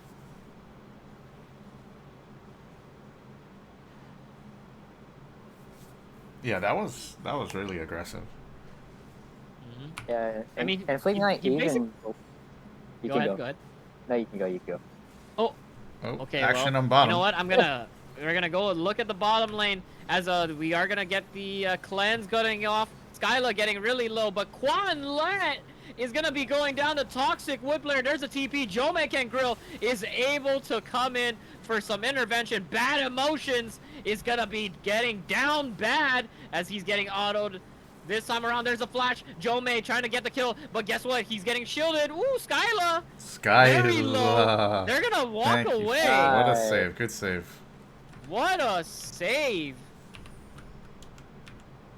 Very huge. As Toxic Wood player trying to chase down, jumps right in. But Quan Let is here. Quan Let wants a little bit of this magic, and it looks like Toxic Wood player is gonna be caught out. A little bit too aggressive. That's what I like to call biting off more than you can chew. Got too greedy for that kill. I would have done the same thing if I was Ezreal, to be honest, man. Like, you see, he's low, all it takes is just one Q. Bah! Yeah. And the one thing I'm gonna actually point out is that we're gonna be starting off with Chemtech Drake. I'm really honestly, I really do like the Chemtech Drake. I think it's the best Drake so far, just because of the amount of damage that you get. The 5% increased damage to targets with more current health than you. Very huge. Very much more of a tank shredder. Is it the same as Chemtech and TFT? Oh, is it? no. Chemtech and TFT is the regeneration though, right? So. Yeah. Anyways, looks like oh my God, Soft Cookie, you're in the Oh my wrong God, place spot out at the once wrong again. time. Like I said, man, you cannot underestimate Flaming Knights. Yeah. Especially on a Yorick too. Yorick's a very aggressive top laner, especially when he gets a lead against the opposing one. Right. Yes, And Sheen, like that, like especially with Sheen, dude. Max just hit Q, dude, bonk. He's just Here gonna we go, be Rammus break, going in slamming on down bottom. Decane. Yep. Oh, here we go with the Rammus gang. But not much is gonna come out of that. respecting the Santa, the ghost. I don't know what's it called again. Fog there. Right. Going to be activating the it's called the wait a second. The Curse of the Black Mist. Yes, Curse of the Black Mist gonna be procking. Gonna be doing that as not really much going on just yet, besides a few kills here and there. As Admisil and Quanlet kind of playing a little bit back, kind of just chilling. They don't know where exactly Juju is on the map, and also they are playing. I won't say the weak side, but they do know and do realize that Bad Emotions is not there to intervene if they do get collapsed on or if there is a fight. So gank mid. Right. As Juju. What the Oh, flash? Juju with the that is aggressive. Uh-oh. Wait a second. Oh. And a Soft Cookie. Okay. With the Oh! Is he gonna hit it? He gets the kill. Oh, here comes another TP. Yep. But Man. Never mind. It does look like the Soft Cookie is in danger once again. He is gonna be slowed down by the ghost. And also has the miss. The Sierra Mist. It's gonna be blast coming out. Wow. That was good. That was really good.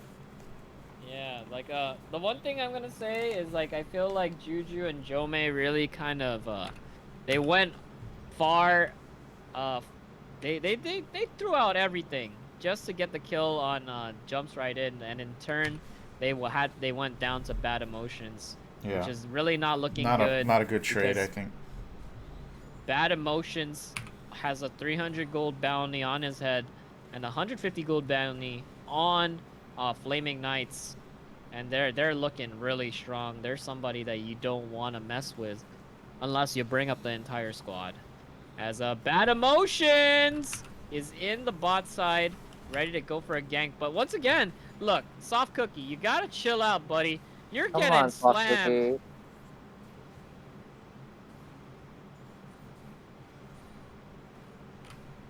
I think it's just there's just too much underestimating here. Oh wait, Quanlet gonna be landing the roof, and there it is. Oh, a lot of damage. Admisil gonna be right. And it's doomed. Oh my. Oh wait a second. There's actually a little bit of engage here. Juju gonna be popping in, shutting down Bad. Gonna be jumping in and taking out Bad Emotions. But Jomei and Toxic Wood Player. Jomei with the double kill. Gets the root, gets a triple kill. Wow. Wow, that was well coordinated CC from Jomei and friends. Jomei and friends. Well, they desperately needed that. I felt like Bumbles were getting ahead, or they actually are still ahead quite a little bit, but that triple kill will help. What are these guys called? On that beat, get back into the game a bit. Yeah, the one thing I am gonna highlight. Oh no, what a flash by the Soft Cookie. Very rough. He's gonna definitely need some jungle intervention, but then again, I honestly wouldn't want Juju to gank topside because it's just so weak, and I think that's not the play here. I feel like he should be prioritizing the bot lane, but it is gonna cost them topside turret because I believe I mean, we do see Bad Emotions hovering around the top side. Maybe he might want to try and sneak away the Rift Herald, as quite honestly he's usually been doing that. That's one of his tactics. But Quanlet trying to do support things and roam towards the mid lane. Not gonna be committing to it though. It's gonna be warding around, and the True Shot Barrage are gonna be going down in the bot lane. So that means that Toxic Wood Player is not going to have his ultimate available, which I kind of find very questionable, because usually you would use the True Shot Barrage if you have a tier, but he doesn't. He has... Oh, mid lane. Yep. Wait, what? Oh, mid lane? Oh, mid lane. Mid lane. look, not much gonna be coming out of that one. That's a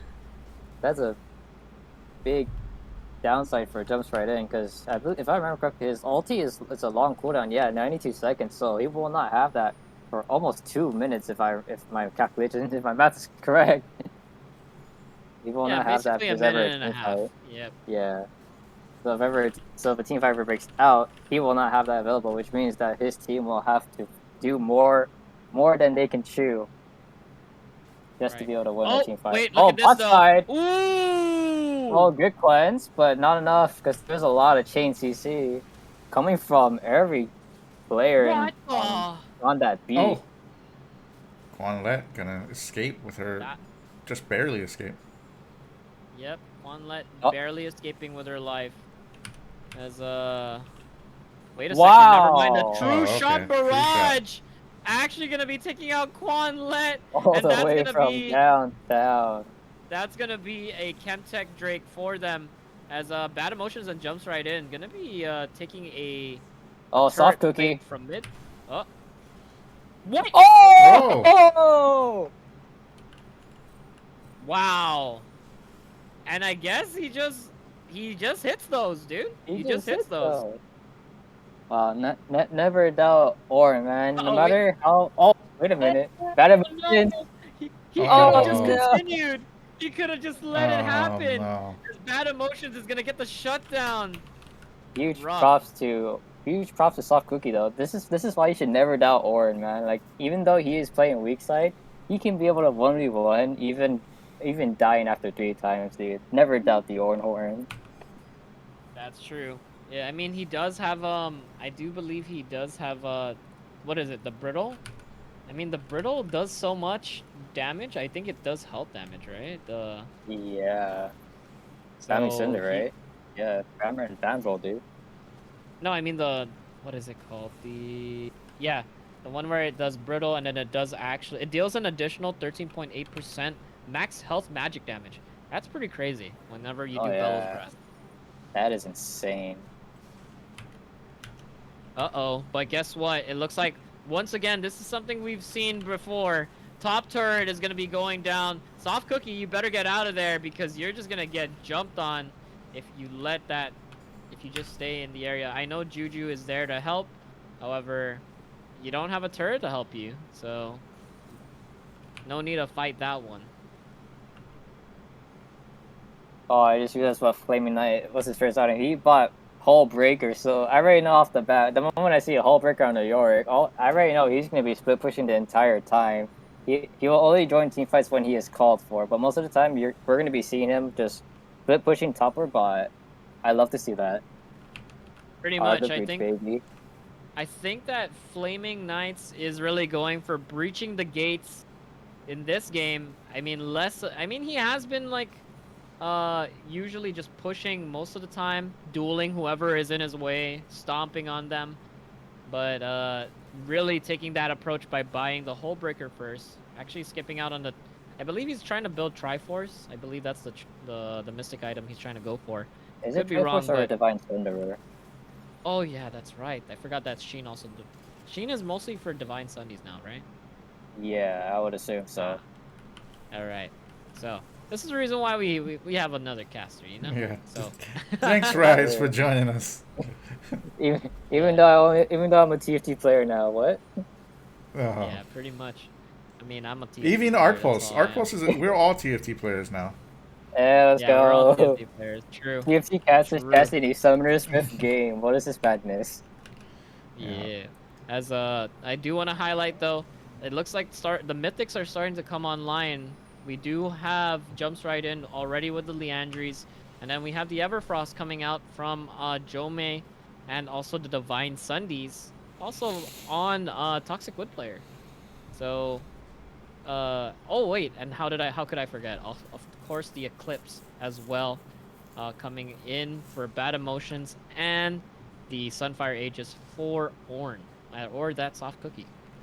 So people are starting to scale. I mean, laning phase is basically over because they broke already turrets. Bad Emotions is in the area of the Soft Cookie. Oh, wait a second. Jumps right in. Uh-oh. He's gonna get taunted. He's gonna get bursted. And could not get away. Yeah. You can never doubt Jove and Juju's CC combination as Lissandra and Rammus. Like all they have to do is let Lissandra start the CC stun, and Rammus can just follow whenever it is needed. And you just can't get out of that no matter how hard you cleanse. Yep. And the thing that's but you want to know what's a very scary thing is that Jove has 10 stacks. He has 10 stacks on the Dark Seal already. That's so a lot of AP. If Jome plays it right, you know, he could be, well, I mean, he has been a huge force on team on that beat. And I think that's he has been I would like to say that he's been the huge MVP in most of the games. So I think this time around he's also going in with the intention to carry. Uh-oh. Soft Cookie. Uh-oh. That's a lot of damage, buddy. Wait, Brittle? No? Brittle? No. But you know what? The Drake is up. We do have Cloud Drake already up, and we do have on that beat hovering around as they do have a little bit of prio, and maybe not so much, but they do have a little bit of prio. The True Shot Barrage is going to be going towards the blue buff. Not going to be going anywhere except through thin air. As Toxic Wood Player trying to get that lane pushing, but they do realize and they do know that the Bumbles are in the jungle. Hey, that rhymes. Bars. Nice. Bars. Man, they're gonna have to run into the Drake pit blind, because when you look at the minimap, they have no vision whatsoever. They just started placing down their visions, but still, on that beat has a lot of vision. As you can see, jumps right in, Gates cuts out right away. What the? Jumps right in, just jumping right out. Right that's just how it is. As a Soft Cookie is Not gonna again. have to flash out. Did you know that actually that does count as terrain, right? The wall that Yorick does? Yeah, it that is terrain. Still tripped me up that it stops Ornn, you know? So, yeah, it surprises me every time when I see that wall go up, I always assume that I can walk right through it, but no, I have to either leap away or just flash right out. Ooh! And Oh look at my the God. getting stolen! Bad Emotions! It's getting a little bit down bad here. Remember, this is a a ocean map. best out of 3 grand final here. So Yep. we're only in game 1. And it's almost Right. 20-minute game so far. Remember, the last on that beat game was 40+ minutes. So we're talking Dota game length. That's a short Dota game. This is definitely going that far for length. But I don't think it will go that far for Dota length. I've watched TI. I know how long those games can go, and whew, I would not want to be a member camp for that one. Yeah, definitely. Not with the potential best of 3 going on. Oh yeah. On the side of dumps, right? Bumbles? Oh yeah, Bumbles. Yeah, I do want to just point out, like, I don't want to doubt them that they are behind. I feel that actually in a way the gold lead is pretty even, to be honest. When I look at the scoreboard, like each player has been doing very, very well, farming efficiently and just getting what they need to stay in the game. And I'm mostly like pertaining to jumps right in, because as a Victor player, like, even when he's behind like 1-3, he has a lot of damage each time his Hex Sword gets upgraded, and in a way, like, you should just never sleep on that. Like, he can pop up at any moment, and you know, and you wouldn't know the game's already over by then. Pretty much. Like, I think the one thing that's very crucial this time around is just having, I'd say that having Jome, having those stacks, I think is a very pivotal thing. Wait a second, are they planning on going for the Baron? Are they They're gonna planning sneak on. it? Wait, no, wait. No way. They're actually going in. It's an ambush. Flaming Knights. More like, well, it's not Flaming Hot Cheetos, but guess what? There's the root. There's the Everfrost. Can you get out? He does have flash. He's not gonna use it. Smart though. Very smart play. He kind of knew that he was not gonna get out of that one, but look at the proactivity on the map. As jumps right in, is gonna be taking the first turret or the mid turret. This time. So, as they are going to be trading turrets, going to be trying to go for the top side, and Bad Emotions being productive by taking away some jungle camps as well. So, a lot of proactiveness going on the map as the as Toxic Wood Player and Skylar are slowly just chipping away at this turret. I do believe they are going to be able to take it before Flaming Knights does come up. So there you go. What a trade. Yeah, I do see that it was a good trade for on that beat side. But at the same time, when you look at their subs, their carries burn both flashes. Ezreal has no flash. I mean, his flash is up soon, but Jome's flash is not up for quite some time. And I feel that if the Bumblebees like get a chance, you know, like just to pick off Jome, that could be a really big upset, and that can also mean like free objectives all around the map, depending on where they're all positioned at. I do agree. I think the one thing though that is great about on that beat is that they just know how to play some momentum. Like I feel like they don't really go for fights unless they know that somebody has been caught out. They also don't really utilize their summoners, or they don't really force things. That's the thing. They don't really force things. They kind of chill and try to play a strategic game. Because they, as you did see earlier, they were pinging the Baron, but they did see Flaming Knights in the top side, and they don't want him to be pushing. He has been farming up, and that's just what Yoriks do. They just split push, especially with the Hull Breaker. So I think trying to shut down Flaming Knights before he gets too out of hand was a very good plan on their part, as they did see the risk that he poses whenever he does whenever he just plays in any game. Oh yeah, that's for sure. Especially now that he even has a second item, Divine Sunderer. You know, that's a lot more damage to the towers if he ever gets close to the blue side towers. Like that's already a free tower if he is uncontested for the entire time. But the soft cookie. It looks like he's the one who's gonna be caught out this time around. And wait a second, there he is. A lot of the well, actually, they didn't even use any ultimates. It's just Flaming Knights. Yeah. Yeah, Flaming Knights is the only one. It's gonna be a 5v4. Quite honestly, I wouldn't want to contest this. I actually would want to get out of here. Yeah. Yep. As Jome. Oh, this might be the Jome. issue that you're talking about. Look at that. Juju's gonna be jumping right in. As Toxic Wood Player is just gonna be trying to auto for his life. Flaming Knight's gonna be taking out Juju, and there it is. There's the shutdown. Gonna be going on to, jumps right in, gonna be claiming that bounty. Jome, wrong place, wrong time, and they're gonna be going for the Baron.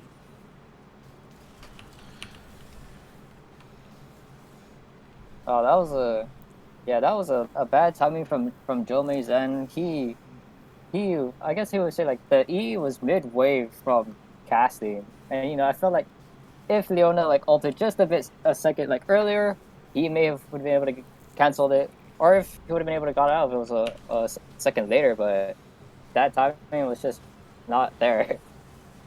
Oh, wait a second, look at this damage though. Oh, my damage. Wait, that's some big damage. Toxic Wood Player. Toxic Wood Player is gonna be going out though. Oh my gosh. It was a good attempt, but it appears that it's just not enough. As, wait a second, Jome! Oh no. Oh, it was too fast. The Baron recall. As Jome just hesitated a little bit too long, and jumps right in. Is gonna be jumping right out.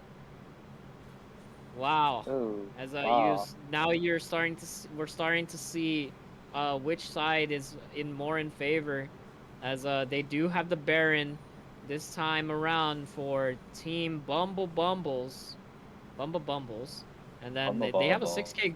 6K gold lead. Yeah, that And was a a big 2 minutes. Huge 2 minutes yeah, of momentum swing right there. it was. It was I honestly really didn't agree with the play there. I mean, Yeah. they knew that the soft cookie got caught out. That was not a dragon that they wanted, and then they ended up getting really like they overstayed their welcome. Yeah. Got wiped out for the most part, and now the Bumbles has Baron. So huge consequences. Yeah. Baron And and, they a have a couple more really. kills, which is Oh yeah, that's for sure. Yeah, and they have a strong push power too. You know, they're all bunched up in mid, and they're just letting Flaming Knight do his usual Yorick split push. And you can already see he's just doing so much, even with Cookie there. Soft Cookie can't even do much. Actually, wait, you look at Soft Cookie, he might just get caught here and die if he gets too careless. No, he's fine. He's playing it safe. All right, he's good. As I do also want to bring up, the objective bounties notification has popped up, and this looks like it may be time for on that beat to try and get some objectives if they can to claim that extra gold, but it's not going to be up for too long, as they are also getting pushed in. Look at all that Baron power, the empowered minions hitting at that inhibitor. Gonna be taking that as well. Same with the Flaming Knights. 2 inhibitors down.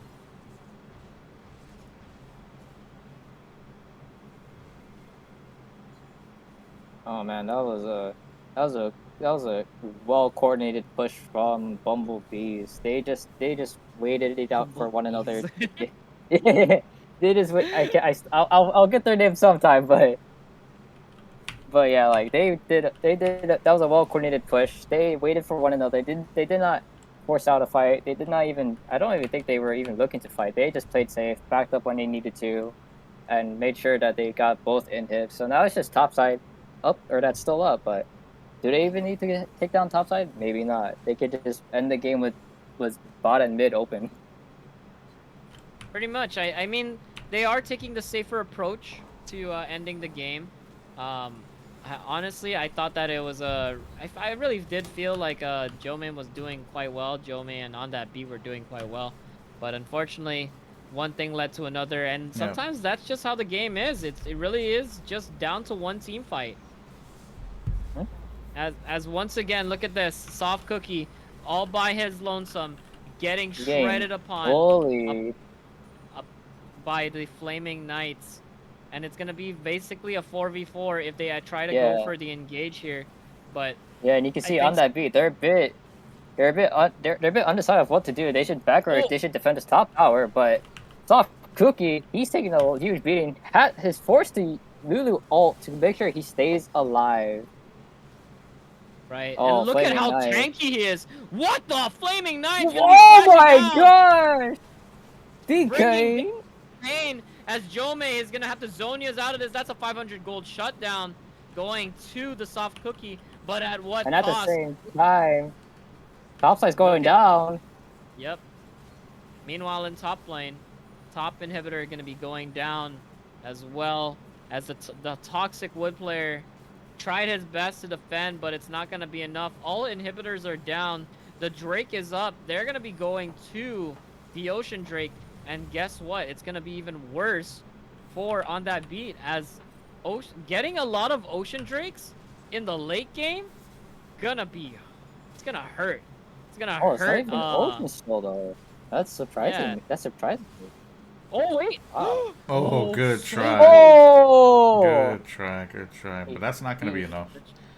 The True Shot Barrage, actually, I don't think it even hit. I don't think it even landed. As Bad Emotions did get the smite off right before it did make impact. Either that, or you're right, maybe it just doesn't do enough damage. Actually, it should, because I did see it at 500 and True Shot Yeah. Barrage does 700. So Yeah, it would Bad have been Emotion- enough. Yeah. Yeah, Bad Emotion. Bad Emotion, the smite. which is the faster reaction on the smite key. He prepared himself. I believe every jungler has to prepare themselves. You know that what is it? That smite test online. You just test yourself on the smite key and see how fast you can be able to get it. I feel like he's gone through that kind of practice before this tournament. He's prepared to always win the smite fights. Right, as the Baron is getting taken down and getting shredded on. Toxic Wood player, the only one there. I There's no honestly, barrage, once though. again, yeah, guess what though? The Nexus is open. They gotta go back. Flaming This is Knight. not some Flaming Knights. He's just trying to fight by himself, but Jome is gonna be there. However, pretty Flaming Knights, tanky. what a menace! Look at it. Look at the damage. Look at the moves. There's the Ornhorn. Look, what is that gonna do? Jome gonna have to flash in, but guess what? Jumps right in. Wow. Just jumped right in to hit the Nexus and take the game. Wow. There it is. Game 1 going to the Bumbles. Insane game. Really thought that they were gonna. I really thought that they did have a lot of momentum early on the side of on that beat, but I guess unfortunately it just got out of hand. But other than that, it was a great game. What do you guys think about it? You know me, as someone that's a preacher of the breach, you should never ignore the Yorick, especially if it's a hull breaker Yorick, because his main goal is to hit that Nexus no matter how many times you guys team fight. You just cannot ignore any split pushers throughout the game. You just have to keep your attention on him at all costs, or else, like what happened. They ignored him in that last fight, and he just got a free hit on the Nexus for that Baron. Yes, I definitely agree. What do you guys think? What do you think would have been better there this time around? I feel like, honestly, I know that the Lissandra pick wasn't really much of a factor. I mean, Jome did his best on terms of what he could have done, but I think honestly, in that game, if Flaming Knights just got way too out of hand once again, I feel like it's really more on Flaming Knights really dishing out a lot of the impact on the map. I mean, it is always first brick in the top lane. It's always him also getting first blood in top lane as well. So I think in the next game around, I really do suggest that they really try to either stomp that flame out or play a lot more safer. That's something that I think once again, you should never underestimate the Flaming Knights. Yeah, that's for sure. Like, no matter if I remember correctly, he was the one that played Darius, right? Yep. Yeah, like even if he banished Darius, like I don't know, like maybe on that beat decides to also banish Yorick. He may have another, comfort pick on the top side or pocket pick on the top side. That, like, no matter how many times he ban his champions, he will always have another champion in his pocket that he can just carry his team no matter what kind of playstyle he plays. Team fight, easy. Split pusher, oh yeah, of course. Like, what else is there? Tank? I'll be surprised if he can pull it off. Yeah, and I think also this time around, I think what really would be also beneficial on the side of Jome's team is I think that they had a lot more success when Juju was playing a little bit more of an aggressive jungler. This time he played a much more slower paced jungler, a tank jungler. I mean, he did make a lot of momentum plays. However, I do see a little bit more, I won't say more success, but has been a lot more stronger when it came to playing other picks. But who knows? I think that this time around, it's just that things just got out of hand in different lanes. And I'm not going to downplay the rest of the Bumbles team. I mean, Quanlet usually with the roams, but not really able to get anything this time around just because everybody has been playing a lot more safer. There's a lot more of a tighter game. So That's for sure. Oh, So, wait, we are I can go adding inside. one. Oh, Yeah, okay. we're trying to get someone to move to spectate real quick. Yo, Hey, how's it going, boys? Welcome back. Welcome back. Welcome Back. back. I drove all the way home Try again. Right. so that I could cast, but are we still playing games? Are we still? Yeah, in the yeah, Yeah, middle? still- we're fine. still playing games. We just finished game 1. Okay, great. What I miss, boys? You missed. The guy who played Darius, he Mhm. went ham Hearthstone. again. he He Sonic Knight? played just got. He was just Yorick. very strong. Yeah. Yeah. Okay. Flaming Knights, I think, right? Yep. Correct. Yep. Nice. Oh, Rise is here. Yes, sir. Happy belated birthday, Rise. Is it too crowded in here? Should I go or? It's up to you, man. You can go. You can go. Well, we can rock it. I mean, I already finished up at the party. I spent 90. I want to say like man. 95% of it casting, Ah. but they're okay with it because they were enjoying the cast. Yeah, man, just join us. We can triple cast, you know? Quadruple Okay. cast. Okay, look, banning on the what's this guy's name? Darius. So that was a Right up. fast ban. Yeah. Like there was no thinking about that. There was no Makes sense, hesitation though. there. Let's see if the second ban's gonna be Yorick, because I feel that they would want to ban Yorick after that first game. I mean, maybe it's just the matchup. Maybe. I don't know. Oh no, there No, you go. yeah, they're Second not ban even is messing Yorick. with it. They're- But like, yeah, but they're like you respect- said they're though, Rise, respecting like, you know, how many champs are you gonna ban for the top lane, and you know, like, what if the guy's hero pool is just too deep? You know, what can you really ban there? Yeah. You, just like me, man. Back in the summer tournament, all 5 bans were all mainly on me, and I still had a deep champion pool. I remember that time. And you know that goes to Flaming Knights. Like no matter how many times you banish champions, I feel that his champion pool on the top side is deep, especially with like how the meta is nowadays in the new preseason. Yeah, I think that the impact of the preseason has been very different. It has really caused a lot of changes. I mean, the Drakes have been different. The new items, definitely a huge factor here. And, well, let's look at what we got this time around in terms of the bans. Blitzcrank going to be taken out. We have seen Quanlet be a menace on the Blitz, as we are also going to see the bot lane being picked up on the side of the Bumbles. It's going to be Aphelios and Thresh bot lane. I honestly like to see that type of bot lane. Aphelios is honestly a fun champ. That's a very strong bot duo, to say the least, from last season as well. I remember, like, if I remember correctly from Pro Play, every scene in League, they just always, like, if there was ever a chance to pick Aphelios and Thresh, they would just automatically lock it in. And of course, the response would usually be Lulu for Thresh and Aphelios, but the ADC, will they just go for the Ziggs? Yeah, I mean, like, that's not something that I have seen come out of Toxic Wood Player just yet. But wait a second, they're going to be picking up the Caitlyn, because I do see that Ezreal has been banned. I mean, Toxic Wood Player has been playing Caitlyn, or not Caitlyn, has been playing Ezreal throughout this entire tournament without being banned. So I think this time around, they just really wanted to get rid of that, which is going to be a very different dynamic.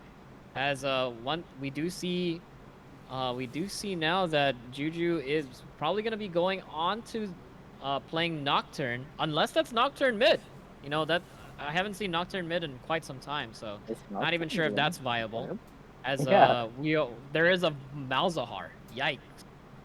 Malzahar in the mid.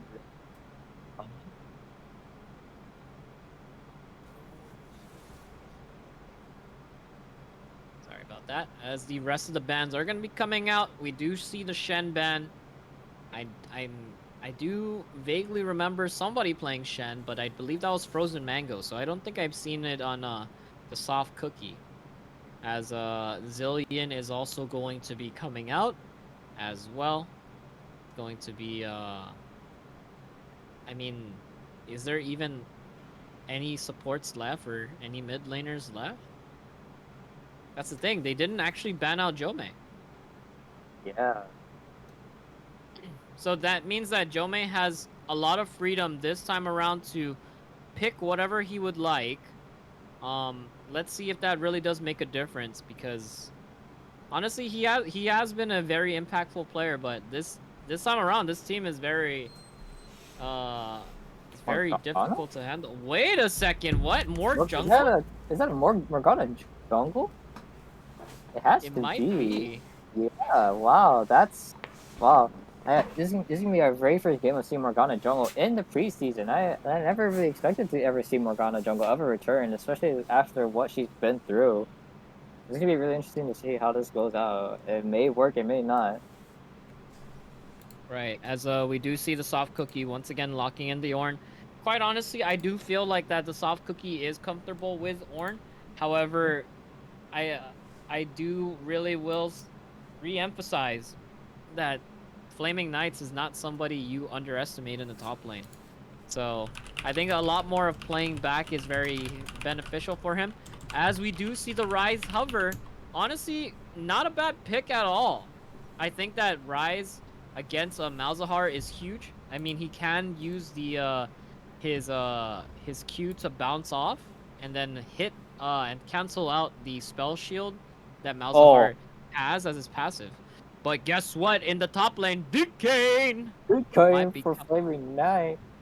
Might be coming out. Lock it in. Please lock it in. As time ticks down. It will be the Flaming Knight on the dog. Wow. Yeah. And you know me. I'm ready excited for top side. I was once a Nasus one-trick pony, so this is gonna be really interesting to see how this plays out, especially against Ornn. Because the match can vary, because Ornn can just bully you out from actually stacking, but I feel that Flaming Knights will play this effectively and efficiently to gain as much stacks as he can throughout the early game. Right. And in terms of like the late game, I feel like both teams have very huge forces in the late game. I mean, you do have Jome on the Ryze.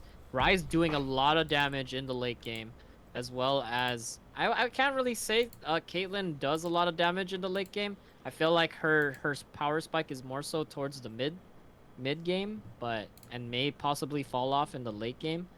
But then again, you do have the Ornn items that are going to be available for all of your members if it ever does go that long. So it's going to be exciting to see, as it is going to be game 2, the On That Beat versus the Bumbles this time. So I know that we have a spectator delay. Any final thoughts on this, on the teams? I don't know. Like I you know, like the key to victory really is not having Flaming Knights snowball the top lane. And you know, I actually too, like Bad Emotions, like he really controlled a lot of the potential gold in the overall jungle of the map pretty well. Like he was being pretty aggressive with invading the blue side. So you know, we'll see. I think the side of On That Beat, it was very competitive up until the point they threw at the Drake, and then they threw immediately after at Baron. Like that was the backbreaking moment of the game. If they can avoid like big mistakes like that, they got a good chance of bringing it to a game 3. But man, you know, Nasus versus Ornn, I don't know. It'll be interesting to see. Yeah, I mean, Nasus early, he's not really that much of a threat. It's just if you allow him to scale, that's the problem, right? That's one of the biggest problems you can be dealing with, because once again, you're going to be having somebody be chasing you down, have a lot, especially once he activates his ultimate, where he has like a lot of tenacity, a lot of damage to dish out as well. He's going to be quite the tanky monster to deal with. Depending on what build he goes, I mean, more than likely, top Nasus is usually just tank Nasus. I barely see, like, like for example mid lane type of Nasus where you just build AP. But I don't know. Who knows? I think Flaming Knights is somebody who is very versatile, but also sticks to what is good. So, but I do believe we have about 30 seconds left in the spectator delay. And I'm not gonna ask for a commercial because I think that might take too long. Ken, does that take too long for the commercials? Yeah, we'll just do a little sponsor shout out. Shout outs once again to heavy hitters, the Guam Windward Memorial, and the Guam Army National Guard for all their support in everything that is Laddie Esports and esports in general. So glad to see these businesses and organizations backing the growth of this industry locally. You know what? Something else is pretty interesting is seeing that Morgana jungle, right? So, I mean, I guess we'll figure out. We'll get to find out if that's still a valid comp, right? Right. I think it's the reason why is because I'm not. I personally have not been paying attention to like certain patch notes. I don't know if they patched out or they nerfed her jungle clears or anything like that of that sort. However, what I will do recognize is that Bad Emotions is going to be taking the Predator, the Predator rune this time around. So you're gonna see Morgana just zooming into the lanes, trying to get some snares. But this is it. This may be the final game of the night. Who knows? Is it gonna be on that beat taking game 2, or will the Bumbles close out the series and take the entire championship or the tournament? Yeah, we will see. On the other side, we actually had the third place game played off stream between UOG and Menyakis, but I will not spoil that here. If you want to find it, you will be able to check it out sometime next week on the UOG Trident Esports stream. So tune into that. By the way, Rice, you're gonna have to record that and stream that. So. Yes, of course. The camera works provided by me. It will most likely, or I guess I'll just announce it. It will most likely be my last camera work with the UOG Trident Esports. So I will most definitely enjoy recording that for the last bit of my semester. Awesome. Right. Are you going to be a TFT pro after? You're retiring to go full-time TFT pro? Oh, yes, sir. I'm going to be a TFT pro with my boy here, Arc Balls. There you go. Well, Duos! we'll see, the duo team. We'll see if that works out. Cause I'm hard stuck, man. It's hard. But yeah, looking at the jungle stars, more Bad Emotions is actually starting on the red side as Morgana. This is quite interesting. And I feel that Juju is aware that he is starting on this top side jungle. It's a bit unusual to see Morgana start on red side, especially with how much mana she drains with her W. Yeah, but if you look, I mean, since you do have the Ember Knife, I mean, it does also regen a lot of your mana. I mean, look at that right now. Look at just how Bad Emotions is able to just regen a lot of the mana that she's just dishing out. So, quite honestly, it doesn't really. I feel like it's not a bad choice to go for red side for Morgana this time around. Plus, you get a lot of the lifesteal. And also, I did look at the amount of damage that you do as a Jungle Morg. It's actually 155% more damage with Tormented Soil. So Jungle Morg is still pretty viable from what I'd see.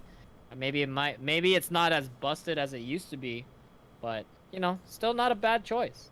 Yeah, looks like both junglers are going to be doing a full clear on each side. So there's that.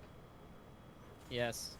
It does appear that Juju did clear out most of his jungle early on, and it looks like it does appear that Soft Cookie was trying to go for a recall here, but he is going to be stopping. So not much going on this time around. Little bit of poke of here and there, but other than that, I guess we're just big chilling. Big chilling. Yeah, you guys can spectate the other lanes. I'm going to be spectating on Nasus up here, just seeing how well Flaming Knight just lands his Qs to get those stacks. He's doing pretty good right now. He's at 27 stacks at, I believe, 3 minutes into the game, so that's good progress. Oh yeah, of course. However, you know, definitely against Orange. Ooh, bad emotions. Gonna be trying to go for some cheeky plays here, but it's not gonna be enough. Nothing's gonna really happen. As bad emotions just trying to say hi. Give a little bit of a friendly hello by visiting the bot side, and is gonna be also visiting mid lane here. Gonna try and scope out where's Juju at. I guess they don't really see him, as he's just chilling in the tri-brush. Oh man, Soft Cookie and Juju. They looks like they're Wait a second. even It's a dive? even Jome. They're dive. This is a 3-man dive, but Jump Wow. Right is responding. Oh my god! Oh my god! First blood goes to Soft Cookie. That's really good. Wait a second, but look at this. Look at the bot lane. Skyla gonna be ignited, as well as Admisil. Admisil gonna get that shield they're though. so split. And Toxic Wood Player. Oh wait a second. Look at all this damage. Ooh, look, man. Oh, Toxic Wood Player. Oh. He's gonna go down. the Skyla is also gonna be going down. And Quanlet using the brush Oh, wow. Nice to dodge. get out of vision. Very huge. Very Double great kill plays. for Aphelios. That's big. Right, and you know what? He started off with the Cull. Oh, wow. He's gonna be rich. He Very is rich. the most, yeah, he will definitely be rich. I believe Call is a great choice with Aphelios, especially against a Kate and Lulu bot, because I don't like what can you really do against the two of them when you have to worry about Lulu's abilities. So that Call's a really good choice. And at the same time, with the double kill, he is very rich. He already has a new quiver, which I believe builds into. What's the item again? Immortal Shield Bow. Is it a more shield bow? I thought it was the dash one. They all build actually. Yeah. Oh, they all really? build into. Yeah. Okay, but So- I'm asking you as an ADC player, what would you usually build your first item as a Immortal Aphelios? Shield Bow. Oh, honestly. okay, there you go. All right, Yeah, that's like- a good choice. That's just a normal. Aphelios pick. I highly doubt like he'll really make use of the Kraken Slayer, or even Man, I don't even remember the other one. Yeah, the one that the- dashes, right? wait. Yeah. There, the Gale Force. There you go. Oh, Thank you. yeah, for sure. So Gale Force, I mean, it does have its advantages. I mean, he could possibly go Gale Force here, but honestly, the staple pick most of the time will usually be Bad Immortal Shield emotions. Bow. Yeah, bad You're emotions. a bit too deep in the jungle there, good Ooh. sir. That's so funny. As not gonna get much out of that. Look at that. Gonna be spell shielding out of there. As oh wait a second. Look at this. The Toxic Wood Player gonna be getting caught out. Look at the damage. The Admisil gonna be popping him. Skyla. Oh, though. no. Look at that. Wait, but look at the plays. Here's the TP, and oh, there's the soft cookie. soft Is it cookie. really that soft? Looks Oh, like no, he's wait, gonna the drop kitten the trap. horn. Boom! There's a shutdown. Oh! Whoa, wow. Wow. Oh, is that a double And kill? guess what? It's a He double kill. splashes! Wow, He use the flashes flash into for the it. double. Cookie. Wow. Wow. What a TP play from Soft Cookie, but also a misplay from Wait, Admisil. let's look at the Oh, top top lane side. though. It looks like Flaming Knights. Look at the damage he's dealing out to Look at Juju. the- look at the Juju's trying to run DK. for his life. He's gonna get DK. stacked. He's gonna be Boom. that 6 stacks right there. DK. DK, As put it down. Gome running for his Flash. life. The Wither. Uh-oh. Wait, does he have enough mana Wait. for one more Q? No. No.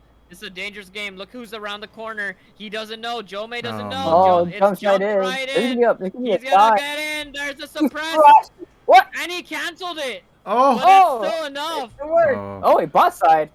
And also, Toxic Wood Player gonna be going down once again to Admisil.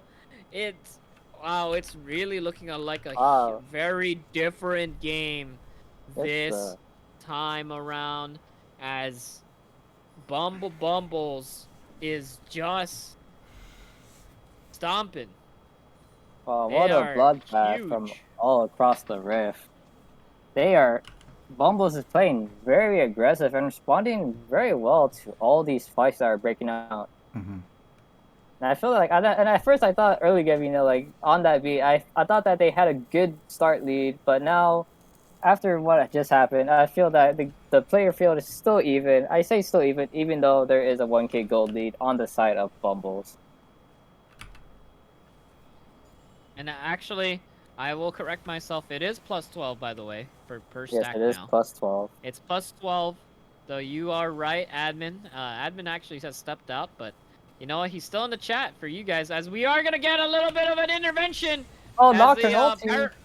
the paranoia coming out. Admisil getting really low, gonna get slain by Skyla. Not the person you really want to have that, but Juju.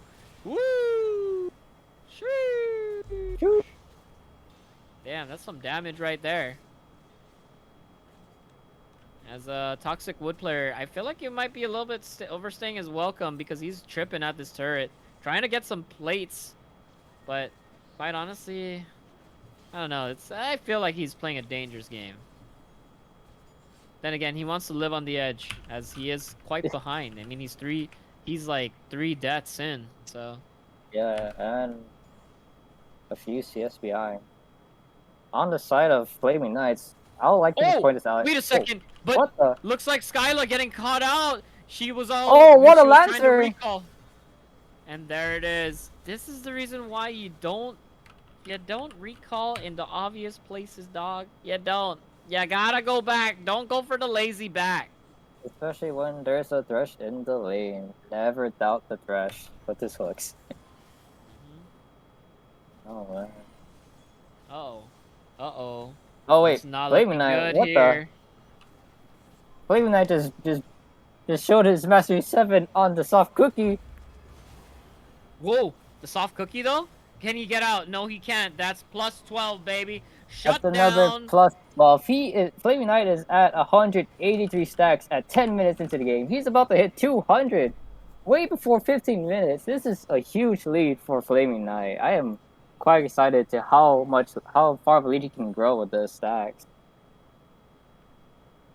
Once again, I mean, they just haven't taken my advice, man. You do not underestimate the Flaming Knights. That's I mean, fair. maybe, and the thing is, he did have jungle intervention. I mean, bad emotions did come in with a play, but other than that, you still gotta be able to play safe. You don't know where the jungler's at, right?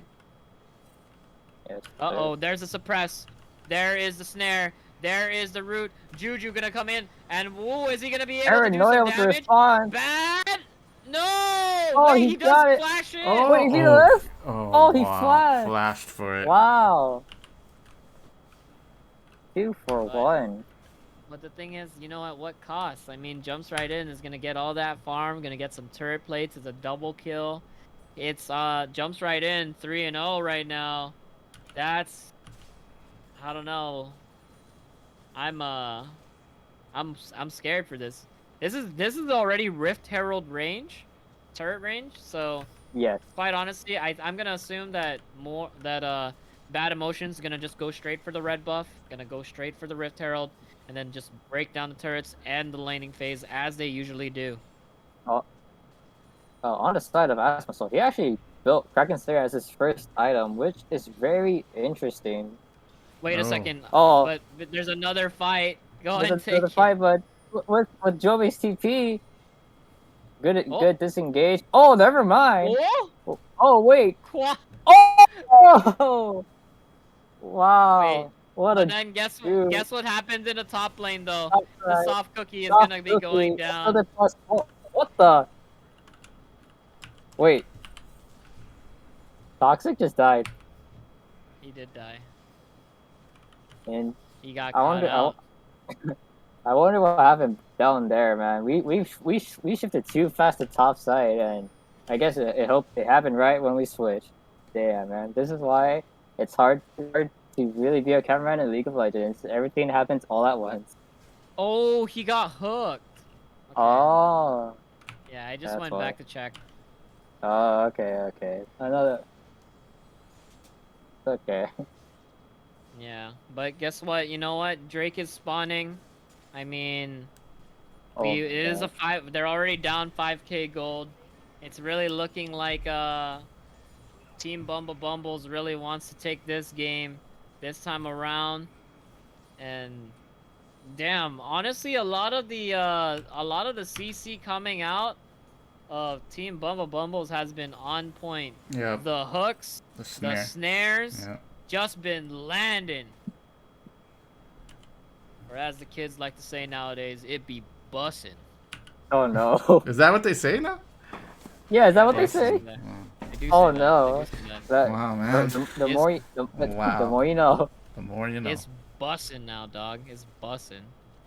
Alright. So, but anyways, is looks this Hextech they're Drake? gonna be taking the Drake away, as they take away Hextech. It's gonna be It's a Chemtech Chem map. Soul. Yep. Oh wow.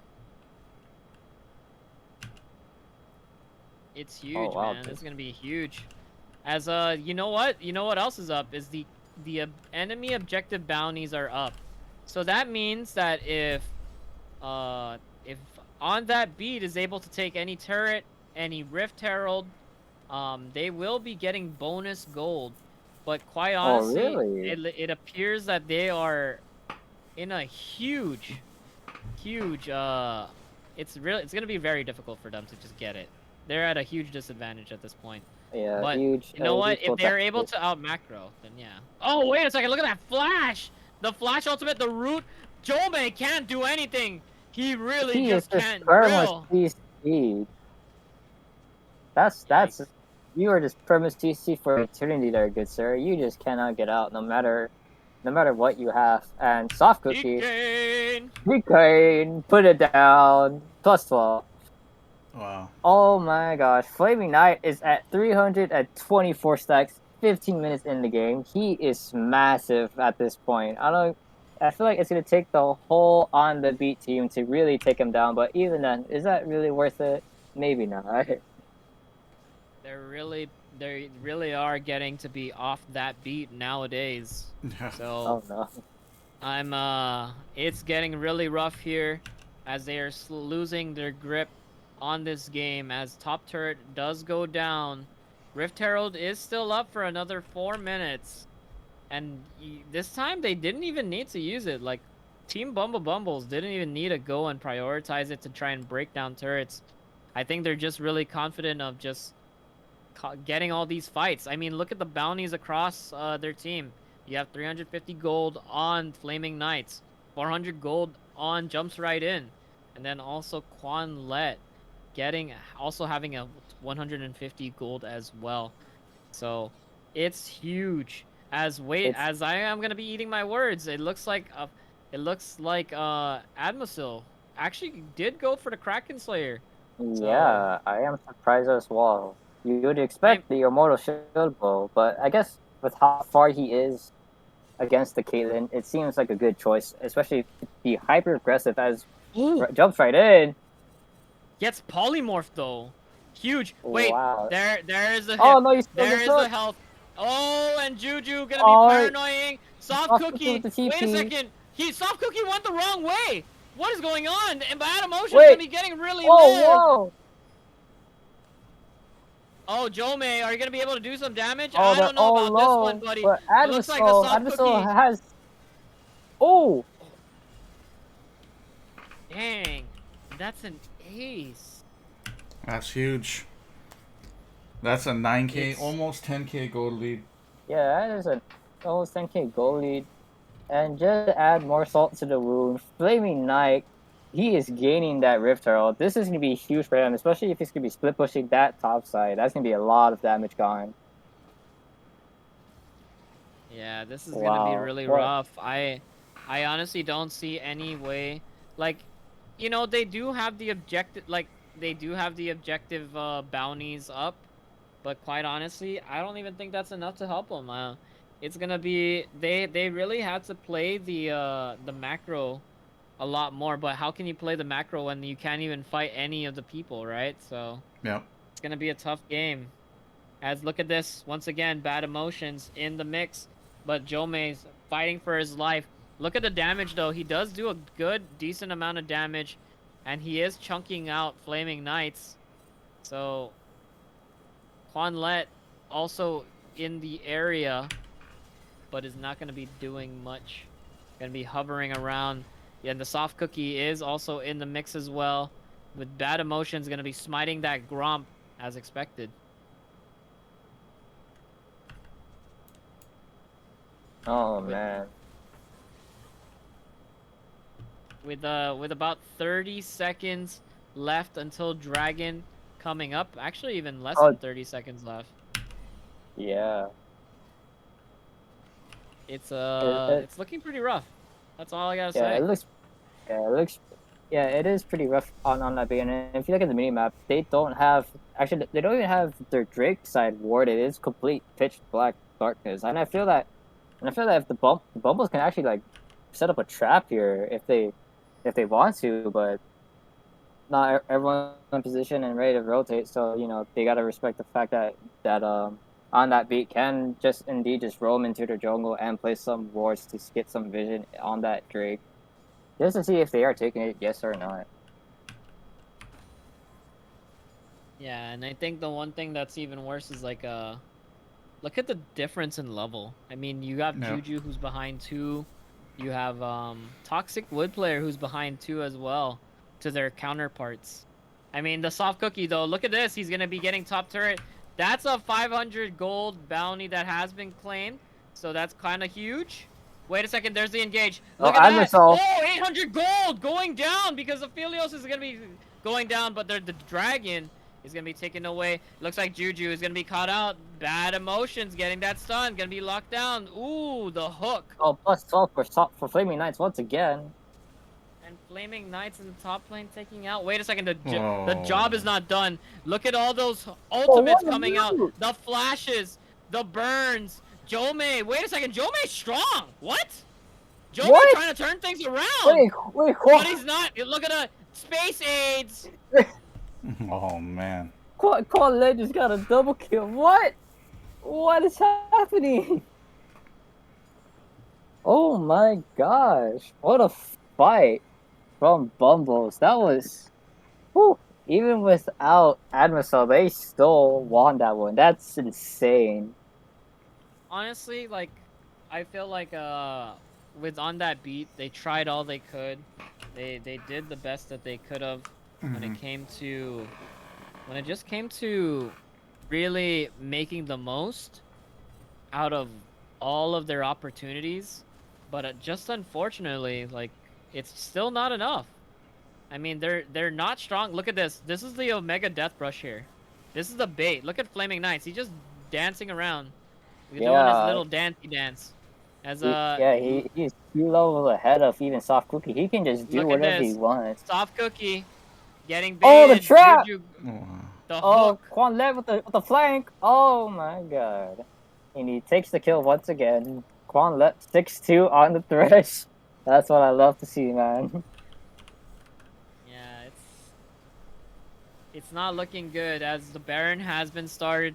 Look at the damage that is being done, and they are just killing it. Yep. Wait, am I seeing things correctly? How come Aphelios has the boots, Predator boots? Predator boots. But Oh he's yeah, lethal oh tempo. no, I think that's a... Actually, I think that's a bug in the game itself. I don't think that's a visual bug. It does seem like quite a bug. Or actually, it may look like... Actually, it may be a visual bug, because if you hover over it, it's just normal Berserkers. Exactly, they would say Predator boots, right? Yeah. Or no, they so would say activate the active. There we go. Yeah, so it may just be a visual bug then on the right side. Unlucky. Fix your game right. No, I'm just kidding. No, I mean definitely fix your game. But look at this Soft Cookie once again. Man, you know, three level differential, and he's still trying to fight this monster. You gotta down, dog. You gotta regroup with your team. I don't think you there can... it is. Oh my god. This might be the end. This might be the curtain for them. Oh, instant deletion. He's gonna be going in. Oh wait, actually, Flaming Knights. Actually, wait, Flaming Knights getting caught. Is he gonna die though? Yes, T will from Jomei, but but that even with that, Bumbles just cleans up the team and may just end the game right here. Yeah, I mean, they have the Baron. They have the ability to just end. And that's gonna be it. This game. They're knocking down the turrets.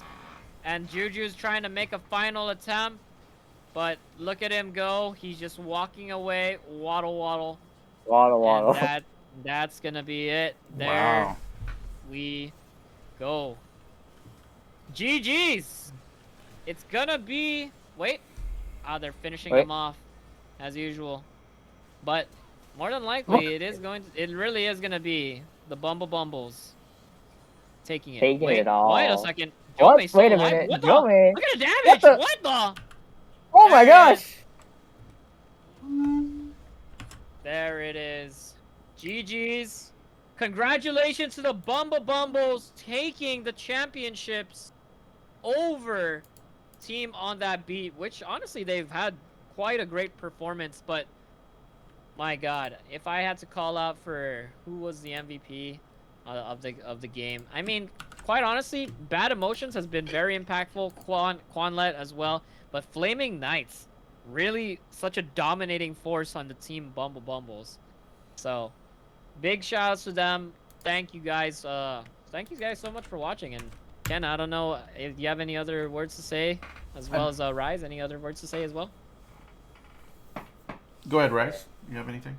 You know, like, I guess, like, overall, like, you know, like, I'm honored to be a caster here, but also, like, I'm quite excited after seeing this game. I'm quite excited to see what, I guess, like, what League of Legends has for next season in the Summer's Rift. Most importantly, like, in esports. I feel that this is a whole new shift in the meta, especially with how we've been, you know, like, we've been used to just the usual Infernal, Ocean, Mountain, and Wind, right? But now with the two new additions of Chemtech and Hestech, I feel that that game changer is going to be very crucial in professional play, especially if there's ever a future tournament here on Guam. I can't wait to see what the meta unfolds, or what more unfolds in the meta. Sure. Yep. Definitely. Ken? Definitely. Good points all around. It will be exciting, definitely, to see how these changes to the game do affect the meta, and it's also exciting to see, in general, how new games and changes in existing games affect the participation of those games locally. So 2022, we'll definitely see the addition of a bunch of different esports to our list of games, and maybe the removal of a few. So obviously stay tuned. Join the Apex Legends tournaments coming up in December. Stay tuned for the awards show coming in December. Stay tuned for the Dota Invitational in January, as well as the Smash Summit event in late January, early February. Yeah, a lot of stuff going on. Thanks everyone for joining. Shout out to Bumbles for winning this winter finale. There are a couple more games that were played. A match between UOG and Team Minyakis for third place, as well as a match between what is their game called? Damn Lost Gaming and Damn Lost Gaming. The Bishop Obispos. So those games will be you'll be able to watch those on the UOG channel later. Thank you all for being troopers and sitting through the entire night. It's been 4 hours, so it's time to go play some TFT. So on that note, hell yeah! Yeah, good let's go. night, guys. We will catch you next time. See you guys.